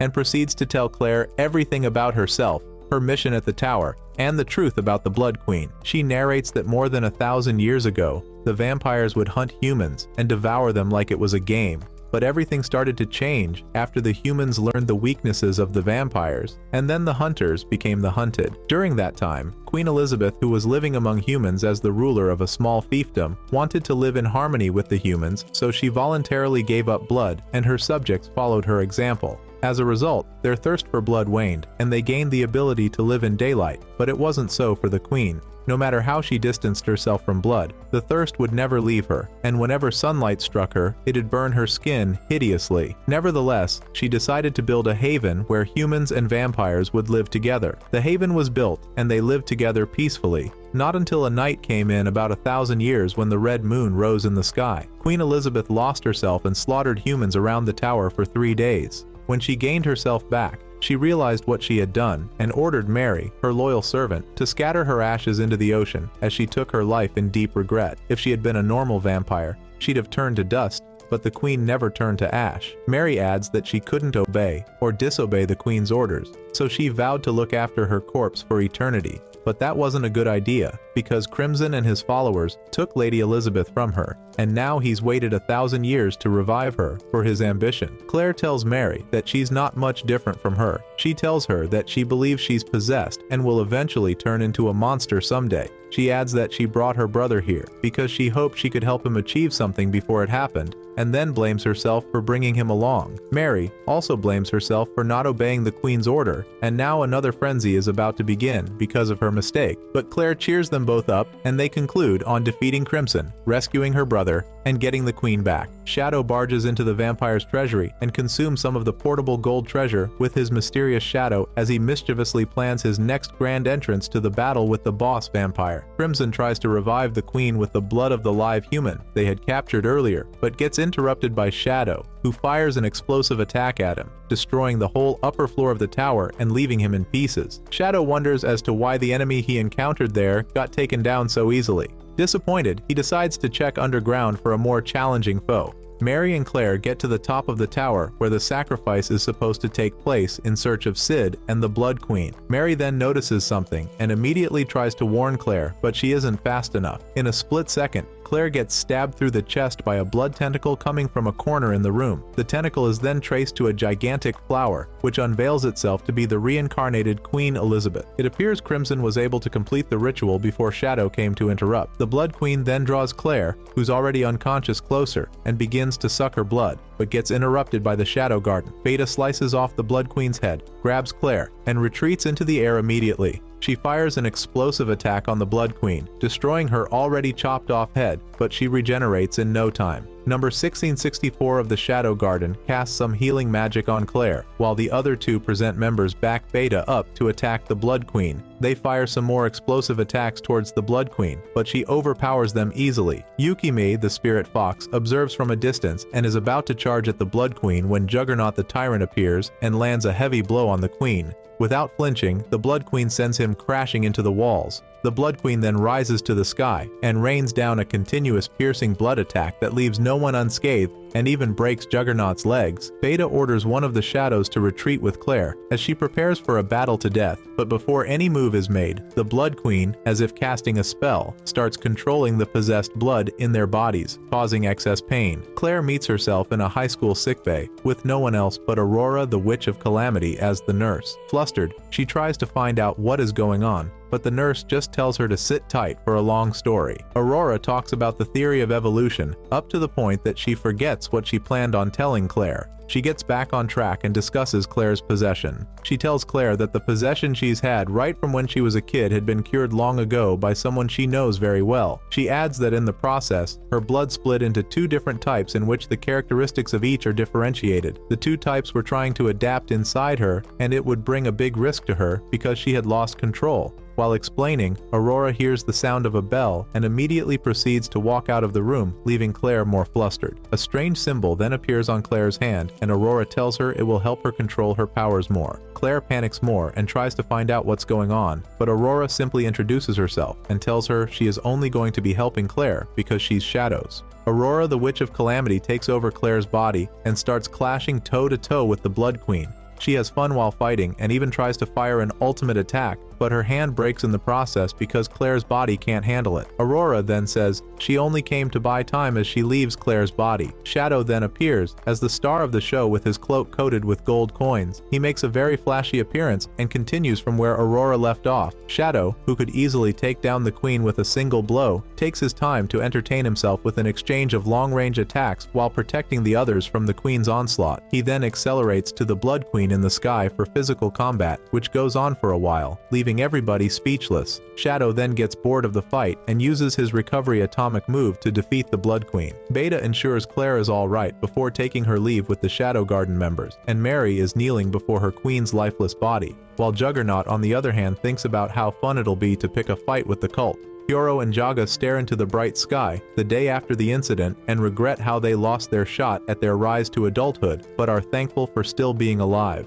On the other hand, Goldly Gilded blames himself for losing all his weapons, while Quentin tells him to consider himself lucky he made it out alive. Claire still feels a tingling pain in her left hand, where the symbol was inscribed, and worries deeply because what she thought was a dream was a reality. Claire and Mary bid each other farewell, and Cid and his sister board a train back home. Claire asks Cid if he knows anything about Shadow, but he feigns ignorance so smoothly that she tells him to never mind. They continue the rest of their journey in silence. Cid knows she has a lot of things going on in her mind, but she'll have to confront her anxiety, her pain, and her reality herself this time around, because that's how children grow into adults. Shadow lost most of the coins he consumed during his fight with the Blood Queen because he wanted to stick to a flashy appearance. He thinks about how he can always come back to the lawless city through their journey back home. Mitsugoshi Company is being robbed by bandits. They talk about how their boss, Garter, who controls all the buying and selling in Midgar, is mad at them. The girls don't believe him because of what they know about Garter, but the hooligans tell them that Garter has a dark side. They explain that Garter is only able to get this far due to using them. The men try threatening the girls, but then they discover that they are members of the Shadow Garden. Alpha commands the girls and they eliminate the bandits. She believes that the war between them and the underground players is about to start. Poe and Skell put on the latest fashion kits in town. They believe that doing this will get them girls, so they start bragging about it in front of Cid. Cid notes that the clothes they wore were probably designed by Ita from the Mitsugoshi Company. He comments on how his girls are running wild. Poe and Skell's designs peel off, and they realize that they bought cheap clothing. Cid, on the other hand, looks at his clothes, and it dawns on him that Alpha has been the one selecting clothes that match his previous life. He says that he's been seeing people in suits lately, and the girls have been using his previous life's knowledge to make fame in this current world. He believes that other competitors aren't happy about it, so he has determined to reclaim all his rightful knowledge. Cid puts on a different outfit. He wears a mask and calls himself a super elite agent. He speaks to Yukimi on the train.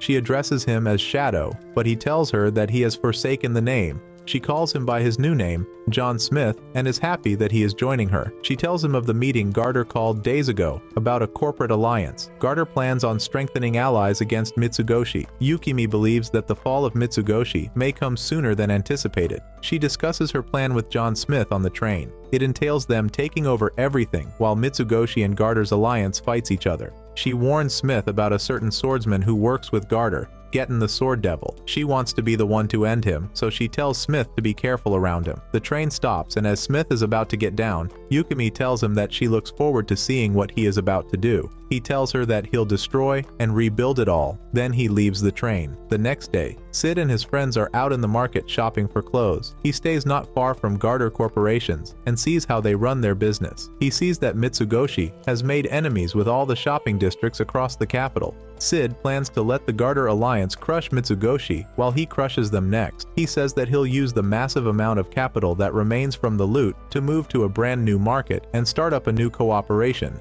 He intends to invite the girls to work as his managers, then he'll just change the name and Mitsugoshi will be reborn. He plans on using this means to educate them about their monopoly. Cid sees Poe pay for clothing and notices how different the currency looks. Poe explains to him that Mitsugoshi has their currency, so the Garter Alliance decided to create theirs also. He explains further that Mitsugoshi currency can only be used in Mitsugoshi's store, but Garter's alliance can be used anywhere outside Mitsugoshi. Cid gets mad that Mitsugoshi owns their banks. He recalls talking a bit about banks in his previous world, and is amazed at how sharp his girls are. Cid compares the two notes and realizes that one has a watermark while the other doesn't, so he snaps. He tells his friends about his dream of wanting to own money, then he runs off with their cash. Smith is on the train, and he discusses with Yukime the true value of cash. Yukime is amazed by how the Mitsugoshi banking industry operates to the point that she wishes to see the owner. Smith shows her the two different notes he got from Poe and tells her to observe them.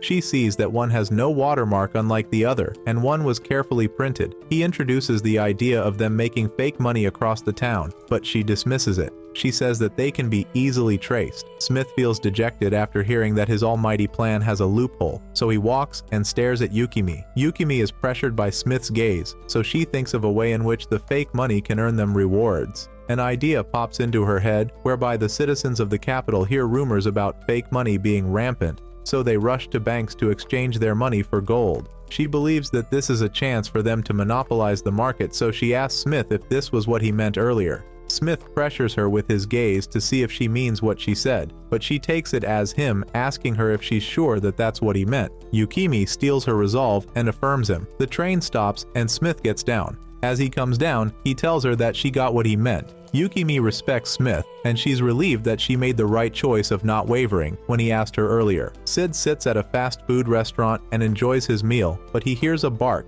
and gives out one of his beef slices. He hears a voice calling him boss and asking for more, so he looks in the direction. Cid sees Delta sitting in a dog position asking to be fed. He is dumbstruck and wonders what she's doing here. He feeds her until she's full and gives her a piggyback ride. She sniffs him and says that he reeks of fox. Cid tells Delta that he is hunting foxes and she gets excited. She asks that she join him on his hunt, but he tells her that he's done hunting. Cid asks what she's doing in the capital, and she tells him that she's been hunting all day. He questions her further, and she tells him she's been hunting bandits on Alpha's orders. Cid asks her if she's met up with Alpha, but she remembers she hasn't, so she hops off him to meet up with Alpha. Delta stops and pouts at Cid. She wants to join him in hunting bandits. Cid looks at her and remembers his pet John in his previous life. The next day, Garter reports to Gitan about how the bandits he sent to Mitsugoshi ended up dead. Gitan tells him that he plans to send the Clovers, who are elite assassins he handpicked. Shadow and Delta are underground. Shadow loots the bandits while he comments on Delta being incapable of staying put. Delta has fun slaying the bandits she hunted. A bandit who is a beast folk like her tells her not to slay him. He calls her Sarah and introduces himself as Zabra in the hopes of reminding her who he is.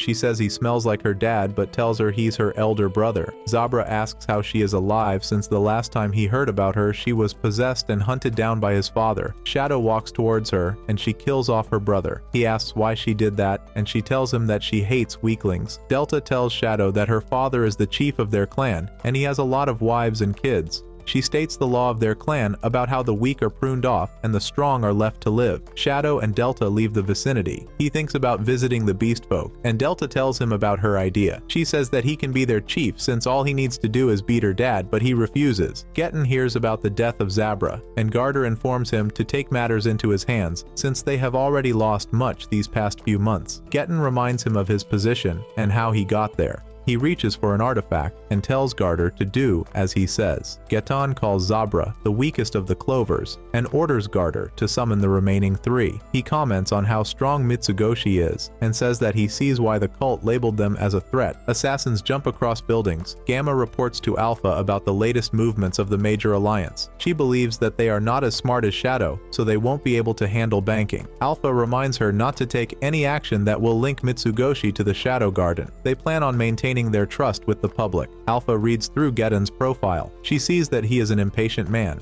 and feels that it comes from his beast folk nature. Alpha asks Nu to handle the case, but Gamma steps in and says that she'll do it herself. Alpha commands other girls to go along with her since she doesn't trust Gamma's athletic skills. Alpha tells Nu Gamma's age, and the fact shocks her. Outside Mitsugoshi's vicinity, the assassins get into their compound and wonder why it isn't guarded. One of them tells the rest that Luna is their target. Luna and her escorts welcome them. Her escorts fight two of the assassins, leaving her with the head assassin. He attacks her from behind with a chop move. Luna complains to the assassin for using a stealthy move and uses her slime to make a sword. Luna attacks the man, but her strikes don't hit. The assassin is shocked by how she identified his fighting style within seconds, but he sees that she cannot still match him. He attacks her on the head, but his weapon spoils on contact. Luna lets out a cry due to being struck by something painful. She acknowledges his strength and tries attacking him seriously, but he evades. She tries again, but trips and falls. The assassins look around and see that his men have been knocked out by her underlings. He is shocked that his guys got taken out so easily. The girls regroup with Luna, and she warns them about the assassin. Luna tells them that he has mastered the Lichtenroy technique, and he is probably one of the greatest fencers in the world. He tries to run, but she pursues him and trips again. Her sword flies out of her hand and stabs the assassin as he flees and explodes on contact. Luna gets up with her bleeding nose and claims what she did earlier to be her secret technique. Getten sees the news, and he is informed that the Clovers haven't returned since last night's mission. Garter tells him about how the failure of that incident will make the higher-ups talk. Getten commands him to make the higher-ups shut up. Getten remembers his encounter with Zenon. He believes the fall of Zenon is a good opportunity to prove himself. Getten wants to get stronger than anyone can ever reach. Alexia and Cid practice fencing, and Cid loses to her as usual. He applauds her for her victory, but she sighs. In the evening, they hang out around the town. He feels that her improvement must have been due to a certain reason. She says that she needs to get stronger. Cid asks her why, and she tells him that all she did was stand and watch Rose leave. Alexia says that she needs more power because she'd like to move forward with the world in order not to be left behind. She is determined not to be an outsider. Alexia says that she has noticed recently that since she's been actively moving forward, time has started moving faster. As Alexia leaves, she commends Cid for his carefree attitude and hopes that he continues that way. John Smith sits at a fast food restaurant. A beast folk walks in and orders food. She informs him that production of the fake notes is complete and it makes him glad. Smith meets up with Yukime on a train, and she shows him 2 currencies. She brags about how fine the fake notes are that they cannot be distinguished easily. Yukime asks Smith if he can tell the notes apart, and he says he can. Smith confuses the main for the duplicate, but she corrects him. She asks if she should remake the fake currencies, but he tells her not to. He is happy that she perfected the fake notes to the point that they look better than the original. Yukime tells Smith to continue his plan. She emphasizes him leaving Getten with the hopes of enacting her vengeance upon him. She tells Smith about how Getten killed her family. Smith permits her to do as she pleases, but warns her not to go down the wrong path. Gamma informs Alpha about the counterfeit bills circulating throughout the capital. Alpha asks if the customers know, but Gamma says they are ignorant. Alpha suspects that the creator of the counterfeit notes plans to take down all companies with his. Alpha commands Delta to investigate where the counterfeit bills are coming from. Alpha wonders about the true purpose of the person who invented them. Garter reports the incident to Getan, and Getan asks him to distinguish between the notes. Getan orders Garter to find out where the fake notes are coming from. Getan gets up from his seat as soon as Garter leaves and talks about how valueless their currencies are becoming due to fake money circulating. He notes that he also had the same plan, but it wasn't supposed to be enforced until the cult managed to secure enough capital. The Shadow Garden stands on a train carrying counterfeit cash. 664 commands 666 to know her place and obey orders due to her recent behavior. 665 watches them and tells them to stop bickering and focus on the mission. The girls infiltrate the train. They see that the train doesn't have any passengers or guards. 666 notices a lot of tiny strings around the train and tries to inform her partners, but they get caught in the attack. Smith walks in manipulating the strings and asks what they're doing here. The 664 tries using a knife to cut the string, but the knife breaks instead. They realize that the threads aren't breakable, and 666 calls them magically enhanced. She asks Smith who he is, and he tells her. She evades a lot of the strings and tries striking Smith, but she gets caught. Smith commends her for shortening the distance between them, but he tells her that she isn't experienced enough to go all out in her attack. Smith flings all of them out of the train, but 666 gets up to go back in there. 664 holds her and tells her that it's enough, and if she goes back into the train, she'll be falling into his trap.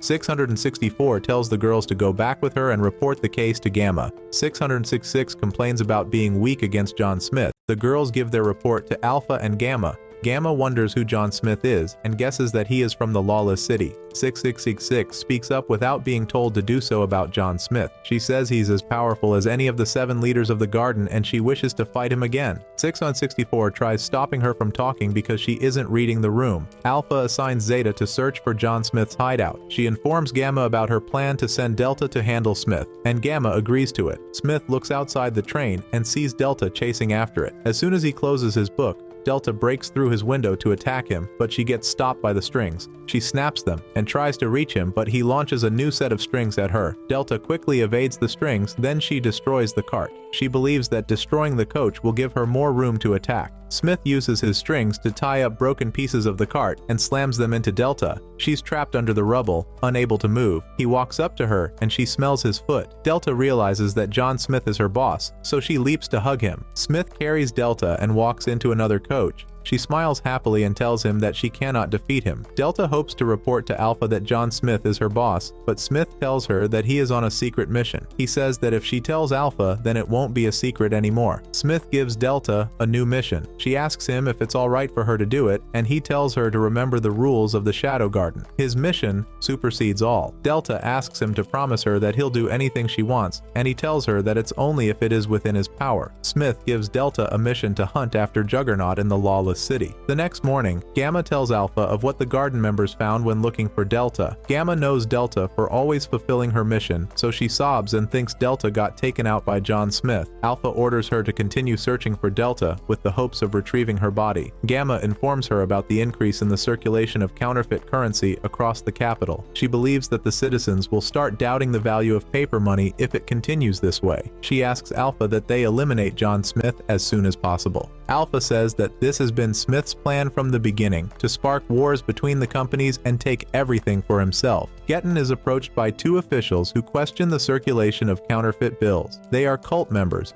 who tell him to handle John Smith. Getten kills one of the officials and asks Garter to set up checkpoints around the capital. Garter tries to explain how difficult it is to do so, but Getten cuts the head of the other cult member. He tells Garter to do whatever he must to find the source of the counterfeit bills. In the castle, Iris sees Alexia with a lot of books. She asks her why she's carrying them since her school isn't in session. Alexia replies that she is studying various subjects, and it makes Iris question her resolve concerning fencing. Alexia informs her that the books she's carrying will help her know more about fencing. Iris walks out on Alexia while she talks. Beta informs Shadow about the rumors concerning counterfeit notes. She sees him taking notes and wonders if that's how dire the situation is. She sees him shaking while she makes her report and thinks that she made a mistake. Shadow has caught a cold, but Beta doesn't realize it. She informs him about the absence of Delta ever since she was sent to go after John Smith. Beta believes that she must have been killed, but Shadow informs her that Delta has gone far away. Beta takes it as Shadow trying to relieve her over the death of Delta. She asks him to help them fight John Smith, but he denies her request. She tells him about the Shadow Garden Code and how all documents must be encrypted before leaving his base. Shadow shows her his note, and she sees a lot of terms jammed together. He tells her that he made use of hiragana, katakana, kanji, Arabic, and Roman letters.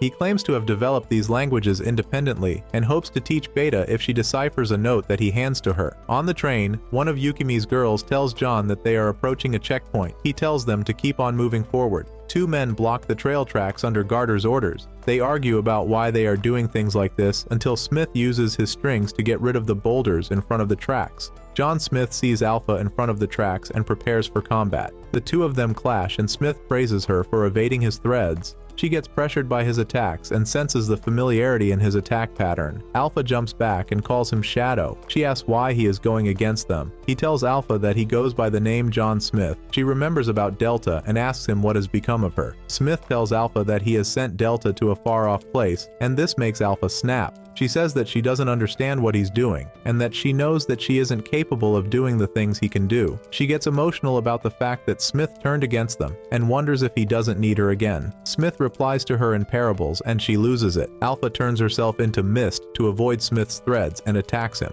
She cuts him with a weapon and declares that she can support him. Smith catches her sword and sends her flying away. He uses wind pressure to knock her off. Alpha falls off the train while pleading that Smith doesn't leave her. Smith and Yukimi talk about their massive profits. She shows him trolleys of gold gotten from the fake currency bills. Yukimi thanks Smith for his help in making them rich. Yukimi narrates her relationship with Getten to Smith. She tells him of how they were betrothed to one another and how they loved each other. She recalls how a fight that broke out between two strong Therianthrope clans affected their clans. Yukimi saw her dead mother covered in blood. Getten blamed her mother for the loss of the village and told her that he killed her. He invited Yukimi to join the cult, but she refused, so he cut her. She said she became a prostitute and did everything she could to live until she got to the Lawless City, where she rose to power. Smith gets down, and Yukimi says that the story she told him earlier is to prove to him that she's not money-oriented. She asks that he wish her good luck in her hunt for Getten. The citizens in the capital see some corporations redeem their money in gold coins. They riot in front of bank branches that have closed down due to a lack of gold. Getten and Garter are in a carriage. Getten complains to Garter for not finding the source of the counterfeit bills. Garter tells him that he has found who the mastermind is and mentions the name Yukimi. Getten reacts as soon as he hears Yukimi's name.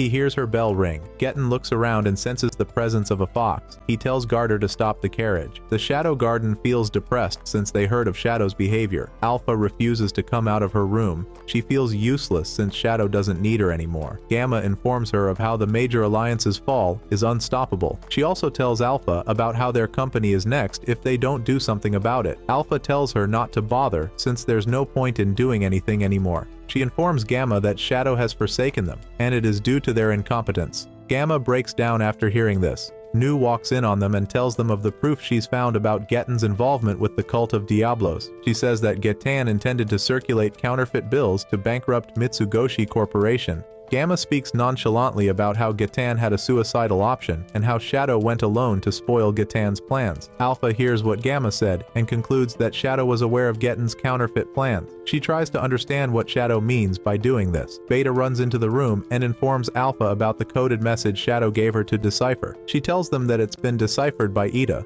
Life comes into Alpha's eyes as she reads the texts. She is happy that Shadow did not abandon them. The text goes into detail about how Shadow decided to turn traitor so that he could deal with the Cult of Diablos. It also informs them of the location of the gold treasures he has stored. The girls are happy and they wonder where Delta is, but Alpha is sure that Delta is close by, so she calls for her. Delta enters the room looking all gloomy because she failed to carry out Alpha's mission, but the girls are glad that she is alive. Delta tells them that she went on a secret mission given to her by Shadow. Smith fights off bandits who are after his treasures. He is glad that Yukime is not interested in the treasures, hence they belong to him. He gets back to the treasure store and thinks of something cool to say, but he gets informed by the girls that Yukime is nowhere to be found. One of them suggests that Getten must have been involved. Smith checks the storehouse and doesn't see a penny. He concludes that it must have been Getten's doing, so he plans to go after him. Getten is beaten up by Yukime. He complains that the power he looked for long ago is being used on him by her. Yukime wonders what changed Getten to be so power-driven. She leaves him because she believes that there must still be some good left in him. Getten sees Yukime leaving and considers it as her mocking him. He takes out a red pill and bites it. The pill grants him tremendous power, so he dashes at Yukime and cuts her. His eyes get healed from taking the pill and the scene replays where he slashed her in the past. Getten tries to stab her but gets knocked away by Smith. Yukime is still conscious and worries about Getten. Smith attacks Getten and tells him that he is here to retrieve something Getten stole from him. Getten misunderstands him and thinks Smith is referring to Yukime, so he fights back. Yukime misunderstands Smith and calls him compassionate. Smith hits Getten to the ground and asks him to say something, but Getten refuses. He tries swallowing more pills, but he is stopped by Smith. Smith keeps on interrogating him as he tortures him. Getten compares Smith's power to a boy he fought in the past. He says that if only he were as strong as Smith, he would be able to protect the things he loved. He uses his last breath to tell Smith that he leaves Yukime in his hands. Smith and Yukime walk up to each other. Yukime clings onto Smith and he heals her. She looks at him closely and realizes that he is the bandit slayer who saved her years ago. Yukime thanked him once again. Yukime returns to meet her girls and they ask for Smith. She tells them that Smith is about to give Getten a proper burial. Smith carries a shovel with the hopes of recovering his treasure under the snow. Yukime gets into the storehouse and sees how empty it is. She wonders who did it, but she gets approached by Alpha. Alpha hands over a letter written by Getten to Yukime. She says that she found it after sweeping through Garter's enterprises before the government could. Alpha tells her about Getten and how the Cult of Diablos changed him. She also informs Yukime about how John Smith manipulated everything from the beginning. She tells Yukime that she is free to call John Smith a traitor if she wants, but Yukime refuses to do so. Alpha asks that Yukime become partners with them, and she agrees. Cid and Delta dig through the snow while looking for coins. She reminds him about the promise he made to her, but he denies doing such. Cid tries to prove that Delta is lying and lies about the function of a voice recorder. He exploits the ignorance of Delta and lies about Santa Claus. She pleads that he fulfills her promise, so he later compromises. They dig through the snow under the tree as they bicker at each other. Cid tells her that he'll fulfill his promise as soon as he is back from his journey. He notes that he'll leave the girls to cool down due to what he did to them. He plans on coming back after the winter season passes like nothing happened. Cid doesn't want to apologize to them because he feels like that is not how friendships are made. He leaves Delta to keep digging under the tree and walks down the hill. Delta digs till she finds something, so she calls for him. Poe and Skell enter Cid's room to pick him up on their quest to get ladies, but they don't find him in the room. They go over to his bed and see a set of premium tickets in his wallet. They comment on how rare the tickets are and note that even nobles cannot easily get their hands on them. Poe wonders how Cid managed to get them, and suddenly, Skell has an idea. He thinks about using the ticket to pick up the girls. They count the tickets, and they see that there are over 6 of them. The boys approach Nu outside the Mitsugoshi company with the tickets. Nu gets mad at them and asks how the premium tickets got to their hand. She asks them again, and they tell her that their friend Cid Kagenou let them have the tickets. Nu asks if Cid will be present at the event, and they assure her that he will. She notes that she must ask the 7 leaders of the garden about Shadow's message. Skell asks her if she'll be willing to go on a date with him, and Nu says that she'll keep it in mind. The 7 leaders host a meeting concerning what Nu was told earlier. Alpha discusses how Shadow gave his tickets to his classmates and invited the Shadow Garden's numbers. She believes that Shadow has some purpose in mind to invite them under the guise of a group date. Ida explains what the Mitsugoshi Hot Spring Land is to the fellow members when asked to do so by Alpha. They recall when Shadow gave them a mission to dig the land of dragon tears, and kept on digging till they came across a hot spring. Some of the girls talk about not finding any dragon or its magic in that land. One of them suspects that maybe the dragon shadow was a metaphor, and he was referring to the cult. They feel like they've dealt a huge blow to the cult, so they wonder what next. The girls realize that only 3 of them can go to the spring, so they wonder who will get chosen. Nu says that she'd like to go since she was handpicked by one of his friends, but Alpha throws daggers at her to make her know her place. She tells Nu that this is not her mission. Zeta and Epsilon whisper at each other about how Alpha is abusing her power. Alpha chooses to go since she's their leader, but Beta opposes. Each of the 7 shadows specifies their unique qualities and bargains how important they are for the mission. They move to a separate room to battle it out using rock, paper, scissors. The day of the hot spring arrives. Beta, Delta, and Zeta are the winners of the competition. They introduce themselves to Skell and Poe. They ask for Cid's whereabouts, and the boys lie that Cid will show up later. The girls are happy, so they go ahead into the resort. Poe brings out a date guide material and shows it to Skell as their trump card. Alpha and the remaining shadow leaders go undercover in search of Cid at the hot spring. The girls note that Alpha has been so enthusiastic ever since she realized that Shadow didn't abandon them. Zeta and Delta compete against themselves without minding Poe and Skell, whom they are supposed to accompany. Epsilon and Gamma watch Delta and Alpha as they go against each other. Alpha wonders if Shadow intends to make the girls enjoy themselves. After all, it's been long since they've done so. Ada informs them about an abnormal magic signature she recently picked up. She says that it's coming from deep underground. Poe and Skell lie on a boat. Skell wonders if it is a bad thing for the girls to leave them and have their bath in an all-girls spring. Poe corrects him by telling him that the girls do that to discuss the guys they are interested in and compare their bodies. Skell gets excited and wishes to peep at them. Yukime is spotted not too far away from them. Iris and Alexia sit in a steamed room before going for a soak. Beta, Delta, and Zeta realize that they've been playing all along. Zeta rethinks about what Shadow's true objective is. She suspects the dragon's tears. Lambda narrates the story of the dragon tear to the girls. Poe and Skell try peeping at the girls, but they get knocked down by Ida. She detects the abnormal magic she sensed earlier and informs the girls of the direction it is coming from. Delta picks up the control Ida used on the boys and presses it. Beta gets entwined in ropes and pleads to be saved, but the other girls compare her with the princess in the lore. Ida makes fun of her till a tear drops from Beta's eye into the hot spring. The hot spring violently reacts to it, and a water dragon comes forth. The girls change into attires different from the Shadow Garden to hide their identities. Gamma tags along with them, but trips and hits her head. They fight the dragon and defeat it. The effects of the defeated dragon are golden tears raining from the heavens like snow. Epsilon says that it was what Shadow had told them about, and Ida confirms it by analyzing the magic present in the hot spring. Gamma sees this scenario as a business opportunity. Beta cries due to the torture Ida promised to put her through, but a golden dragon appears and wipes off her tears. It flies into the sky and turns into golden tear droplets. Alpha says that she's sure that Shadow wanted to rescue the soul of the kind dragon. The girls decide to use this opportunity to cajole their customers into believing that it was a special event they set up for them.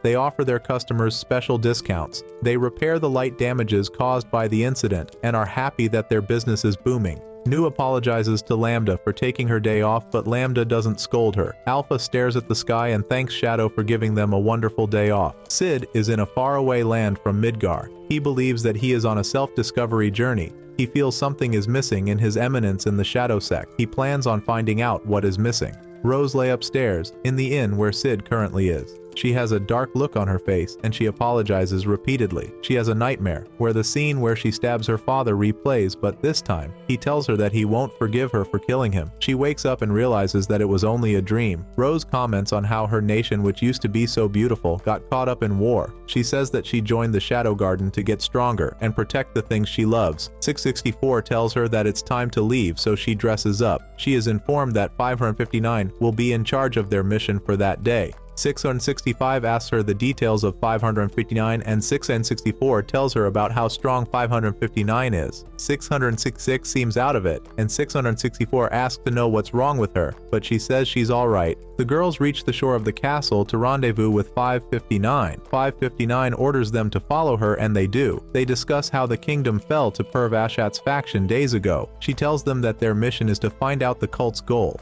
6666 sees the bodies of her country soldiers on the floor and grits her teeth. She is called out by 559 and asked if she knows why she was chosen for the mission. 666 replies to her that it is because she is familiar with the fort, but 559 tells her that is only one of the reasons. She says the second reason is because she got her powers directly from Shadow. 664 and 665 are surprised and say that it is an honor to be granted powers directly from him. Rose thinks that's how it is for everyone, but they correct her that she got hers from the 7 leaders. 559 tells them that she also got her powers from Shadow, and she and Rose are the only exception outside the 7 leaders. She tells Rose that she's weak compared to the rest of them, and that she'll eliminate anyone who she sees unworthy of greatness. They see a lot of carriages heading out of the ruined castle. 559 asks the girls where they are headed, and they inform her that the carriages are going to some ruins of warriors who fought against demon Diablos. Rose tells her that it is currently used as an outdoor music hall. The girls get to the ruins and see the Cult of Diablos gathered.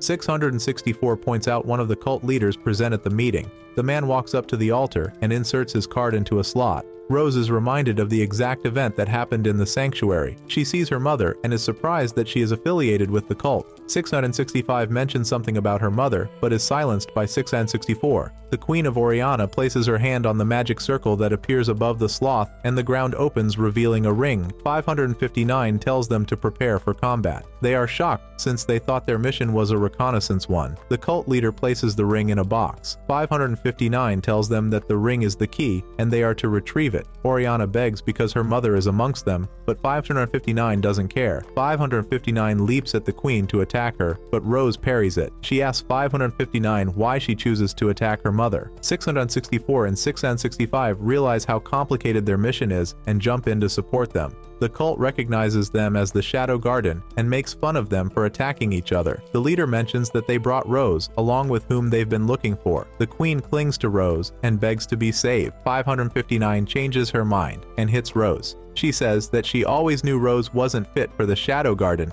so she'll eliminate her. The next day, the garden members discuss how the girls they sent on a mission engaged in battle. The girls comment about how Mordred, the 9th seed of rounds, hasn't made his move. Mordred has been controlling the Oriana kingdom from the shadows for so long. Gamma tells them to let the cult have Rose. She believes that if Rose is with them, Mordred will actively move, and it will give rise for them to strike him. She wonders if this is the ending Shadow envisioned. Cid reads the news and wonders where he can step in and act as the eminence in the shadow. He thinks about helping Oriana Kingdom install a king, but the waitress takes it as Cid wanting to help her prepare breakfast. He sees Rose as the perfect leader for Oriana, but remembers that she killed her father. Cid wonders why she did that. He is determined to make Rose the next monarch. A group of collectors raid the place to collect taxes from Mary. Cid decides to be the background character this time around. He gets beaten up by the men. Mary thanks him for standing up for her and tells him that she used to be a prostitute. She explains how Shadow saved her, and now Cid is. Cid thanks and leaves Mary after claiming that he has something to do. He wonders who Mary was talking about earlier and refuses to be outdone by him. Cid walks around the town and narrates all that he has been doing for the past few days. He hears some bandits discussing treasures and slays them to take the few they have at their shelter. Mary sees that she cannot cover her monthly expenses and plans on selling her body. She hears a sound at the door and decides to check it out.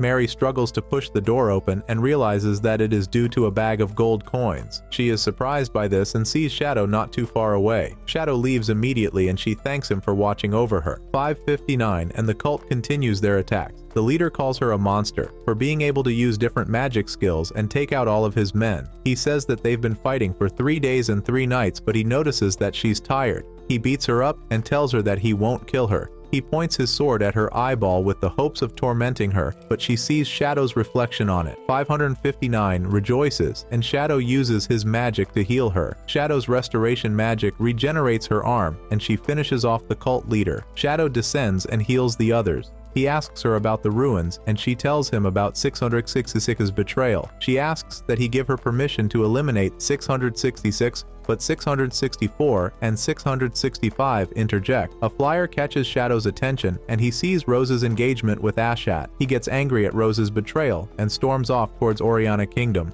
Shadow wonders what her reason was for killing her father if she still ends up going with his plan. He plans to install her as the tyrant ruler of Oriana. Lambda gets out of a bus and acts as an escort for some high school kids. 2 of the Shadow Garden girls meet up with her and discuss Rose's situation. Lambda wishes to punish 666 for her behavior because she was her instructor. The girls tell her that the situation has escalated beyond the 7 leaders. Lambda sees that Shadow has taken over the case and wonders how dire it is. She feels like the situation doesn't require Shadow's effort and wonders if there's anything she can do. Cid walks across the street of Oriana and hears the discussions amongst its citizens. He opposes the marriage between Rose and Ashat. He sees that it's broad daylight and thinks about ways to sneak into the castle. Epsilon interrupts him from a carriage. He enters the carriage, and the carriage is allowed into the castle. Cid asks her what she's doing here, and she says that she can come in and go out willingly due to the skills he taught her. They walk hand in hand into the castle, and Cid acts like her #1 student. Epsilon thanks him once again for reaching her all she knows about the piano. As they walk hand in hand, Epsilon whispers to him that she has her spies all over the place. Duke Perv Ashat sees them and calls out to Epsilon by her public name, Chiron. He asks her if she is to perform, and she affirms. Ashat welcomes Chiron and appreciates her. He tells her that Rose won't be attending the luncheon. She teases him indirectly about having to worry about his fiancé, and he responds likewise about it being a natural duty. Ashat asks her who Cid is, and she introduces him as her student. Perv's entourages are surprised that Chiron takes in students, but she tells them that she has a secret relationship with him. Perv asks Cid for his pass, but she speaks up about thinking that he can be permitted due to his relationship with her. Ashat tells them about how tight the protocol is currently, but he makes an exception for Cid. He asks that he play the piano to know how skilled he is. Cid decides to surprise them by playing the piano. All the royals present at the palace are amazed. Epsilon takes photos of him and marvels at how good he is. Cid decides to enact vengeance by using his slime to strip the rich people of their jewelry while they are distracted by his music. Ashat is marveled at Cid's performance that he asks for his name, but Epsilon interrupts them by saying that she'll formally introduce him once he's completed his training. While Epsilon and Ashat discuss Cid, he scans Ashat's pocket and sees the key. Cid manipulates threads and steals them from Ashat. Cid and Chiron are in a private room with a maid. Cid asks Chiron if he'll be permitted to take a look around, and she grants him his request. The maid butts in by saying that she'll love to escort him. She introduces herself as Margaret, Rose's caretaker. She gets close to Cid as she convinces him about her knowledge about the palace, and this makes Epsilon mad. Cid agrees to Margaret's demand, and they stroll in the palace courtyard. At the courtyard, Margaret informs Cid about how wealthy he can be if he decides to work under any of the royals who watched him play. Cid considers the offer, but notices how she's always touchy with him. She tries poaching him into joining her family, but he changes the subject by asking about Rose. Margaret feels disappointed and speaks about how she detests Rose. She blames Rose for the current state of the Oriana Kingdom. She asks Cid if he'd like to know about Rose's current location, and he nonchalantly answers. Margaret speaks about her position, but then divulges Rose's location to Cid. Cid leaves her and walks away, but he gets stopped by a castle guard. The royal guard vents his anger towards Cid for the special treatment he's getting while he gets mixed up with a regular guard. He challenges Cid and yells at him not to be seen with Margaret anymore. The guard claims that he and Margaret are deeply in love. Cid leaves him alone as he wallows in his delusions. At the Western Castle Tower, Rose speaks about how her nation will become a battleground for 2 organizations. She blames herself for betraying the Shadow Garden, but says it's something she had to do to protect her mother. She wonders if she's strong enough to protect her country. Rose hears a sound outside her window and sees Cid climbing the balcony. She rushes outside and hugs him. Rose tells him of how long she's wanted to see him, and he says likewise. They discuss what happened so far inside her room. She asks Cid how he managed to get into the palace, and he tells her that he snuck in as a pianist apprentice. Cid asks to confirm if she's marrying the Duke, and she affirms. He asks her why, but she tells him to forget about her. Cid tells her that he is just like her and explains their situation to each other. Rose listens attentively and vows not to reject his dream. He asks her why she's going against everything she did, despite attacking her fiancé. Rose tells him to forget about her and find his happiness. Perv Ashat walks into her room later that day and says that he received a report that 2 voices sounded there. He sees that she's been crying, so he tries to wipe away her tears, but she slaps his hand off. Rose tells him not to touch her, but he grabs her by the neck and tells her to fix her attitude since they'll soon be wedded. Perv reminds her that her mother's life is on the line, and she agrees.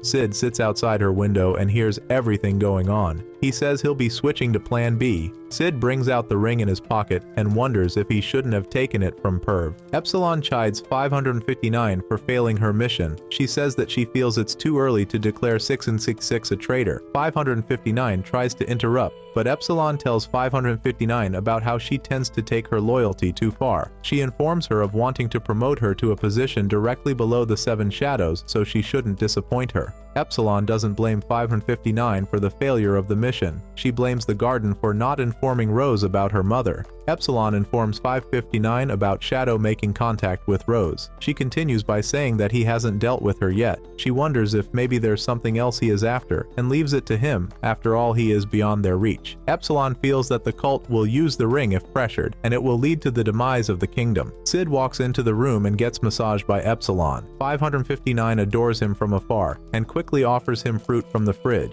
She commends how magnificent he is even as an undercover student. Cid tells them that he's almost done with Rose's case. Epsilon wonders how come since it's only his first day. 559 is in ecstasy as she watches him speak about handling the situation. She praises Shadow. Mordred asks Asshat about his progress, and he tells him how steady it's been going. Mordred talks about how unstoppable the cult will be if they can get their hands on the Black Rose. He tells Asshat to not lower his guard, and Asshat promises not to. Mordred promises Asshat a seat amongst the rounds if he succeeds. He tells him not to marry the princess yet. As soon as the screen closes, Asshat insults Mordred and says that he has all the power he needs. He points to the box, which is to contain the ring at the moon, and asks what the Shadow Garden will do about it. Rose's mother calls out to Asshat, and he walks into her room to attend to her. Zeta and a few members of the Shadow Garden clash against some of Round's direct subordinates while trying to investigate a particular artifact. After finding out the item had already been taken, an enemy charges at Zeta with full speed, but she slices off the enemy's head without much effort. Epsilon plays the piano to entertain the guests in the palace. Cid recaps his findings on his investigations about Rose. Rose's hands are tied because Perv Asshat had taken her mother hostage.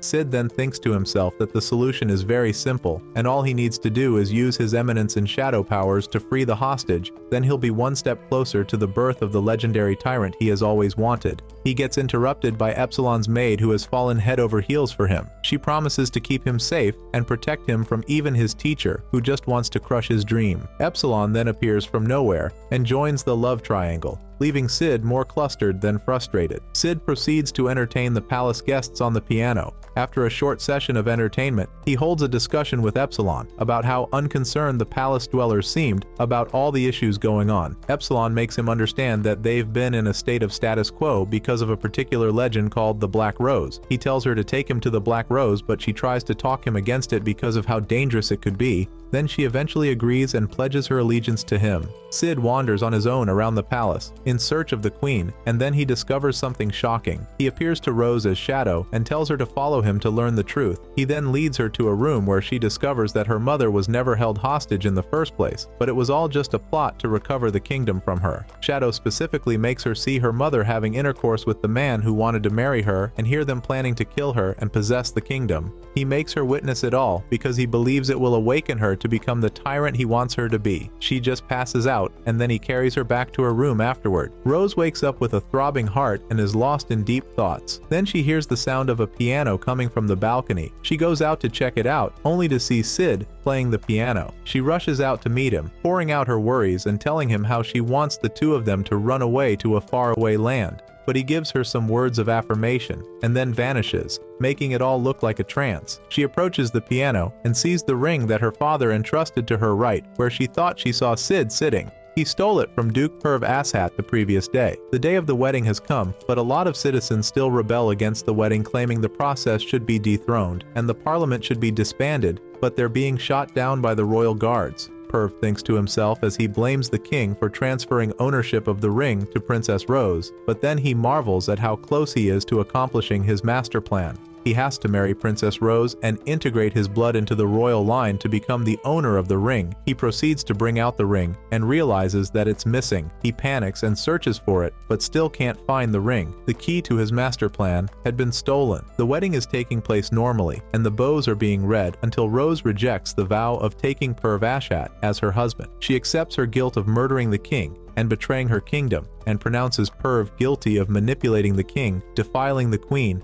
and plotting to overthrow the government of Oriana. He raises his voice in his defense and tries to threaten her using her mother as hostage, but she is unfazed. She then swears on the ring of succession that she won't give up on true love and puts it on. Immediately, a bright red light shines, and then a video projection of the late king appears right above their heads. The video then plays, and the late King Gurk starts addressing the people. First of all, he apologizes for failing his father, and then proceeds to perform his final act as a king. He starts by addressing the citizens of Oriana, and tells them that he may no longer be alive when they hear this. He proceeds to say he feels his mind whittling away, and he has to tell them the truth before he loses all his senses, because he's being drugged. He then adds that he knows who's behind it, and it's Duke Perv Asshat who is being backed up by a powerful organization, but he tells them not to fear, because he's leaving the nation into the hands of someone he trusts very well, his daughter, adding that she's the only one who can lead the kingdom down the right path. He proceeds to tell his daughter he loves her, and the projection ends. Duke is flustered and tries to speak in his defense, but the rest of the monarchy announces him as a traitor. Rose uses her authority as the Princess of Oriana to pronounce him guilty,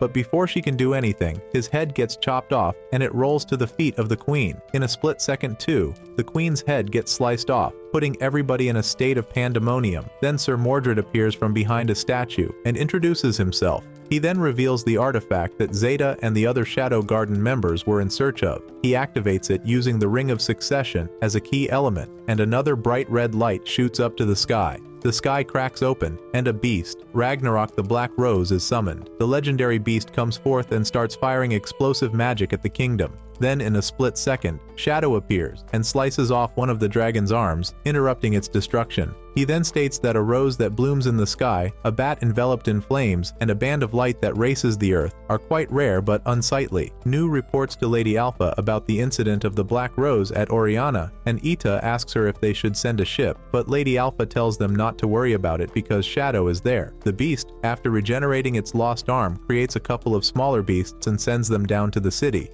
Mordred tries to find out who the mysterious individual who was able to slice off the beast's arm is. Shadow introduces himself and a few members of the Shadow Garden as he disperses them to go and stop the beasts from destroying the kingdom. He then orders Rose to do what she has to do, while he charges up for a clash with the Black Rose. Mordred, on the other hand, is watching the whole thing, but then gets interrupted by Beta and Epsilon, who provoke him to a fight and threaten to kill him if he doesn't supply them the information they need. Rose and the other Shadow Garden members try to protect the people by slaying as many beasts as they can, but there are still some casualties. Rose then meets her maid, Margaret, and instructs her to unlock the cellar under the garden for people to take refuge. Margaret pledges allegiance to her queen. Shadow analyzes the beast's power while engaging in combat and discovers a few weaknesses. Rose, on the other hand, sends out some royal guards to rescue as many people as they can in the city. Immediately as the guards leave, Mordred comes crashing down beside Rose, then Beta and Epsilon follow. They had beaten him to a pulp. Mordred brags that he's still at an advantage,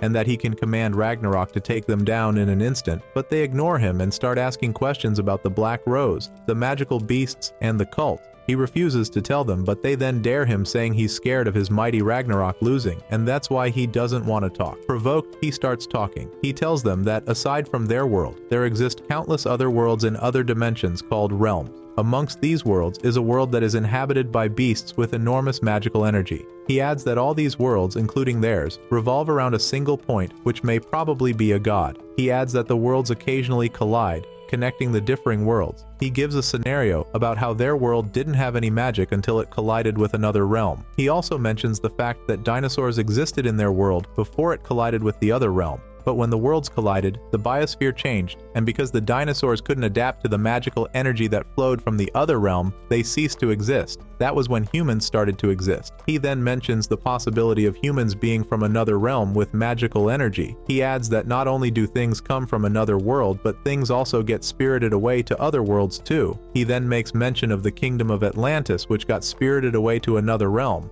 They ask him about the demon Diablos, but he tells them it's most likely a product of their world, and tells them about the creature that became the basis for Diablos, and that it was from another world. He then explains to them that the crack in the sky is like an artificial gate that links their realm to another realm. He mentions that the Oriana kingdom once opened the gate to destroy their enemies when they were at war, but couldn't close it back. So magical creatures began to spill out of the gates, devouring every enemy on their paths, and that was when Round's cult came to their rescue to close the gate. He then tells Rose that her royal blood is the price for the assistance his cult rendered, and that it should have been sacrificed to them when she was an infant, but her father refused to do it. Unfortunately, since they have refused to pay the price, he has come back to reopen the portal and destroy the kingdom. While he brags about their doom, one of Ragnarok's arms drops right behind him. Shadow shatters it to pieces. Mordred is in disbelief because the being with the greatest level of magic ever recorded was just shattered right before his eyes. He then merges with the arm that dropped behind him into a typical defect and charges at Shadow in the sky. Of course, Shadow can defeat him with one single attack, but he decides to play with him and access his strength for a bit. Shadow then leads him to outer space and uses his ultimate atomic attack to explode him to pieces. After the explosion, a big black hole opens up in the sky and sucks Shadow away. After the sound of an alarm, a high school student gets up from bed and heads to an already destroyed high school in the middle of the night. She thinks to herself that the moon outside reminds her of one particular boy whom she despises. While she's thinking to herself, two unidentified men come at her and knock her out with a stun gun. She wakes up to meet herself cuffed in a strange building, with the men standing before her. They claim their client wants to do the honors of killing her perfectly, so they're meant to bring her to him alive. They both had some modifications done, and their bodies. The one who had modifications done on his brain charges for her and starts strangling her because he can't think straight again, and something about her reminds him about how he got his head destroyed in the first place. In a split second, Shadow appears and knocks him unconscious. He introduces himself as the one who lurks in the shadows and slaughters the other man. Shadow was back to his original world, but he still had his eminence and shadow powers.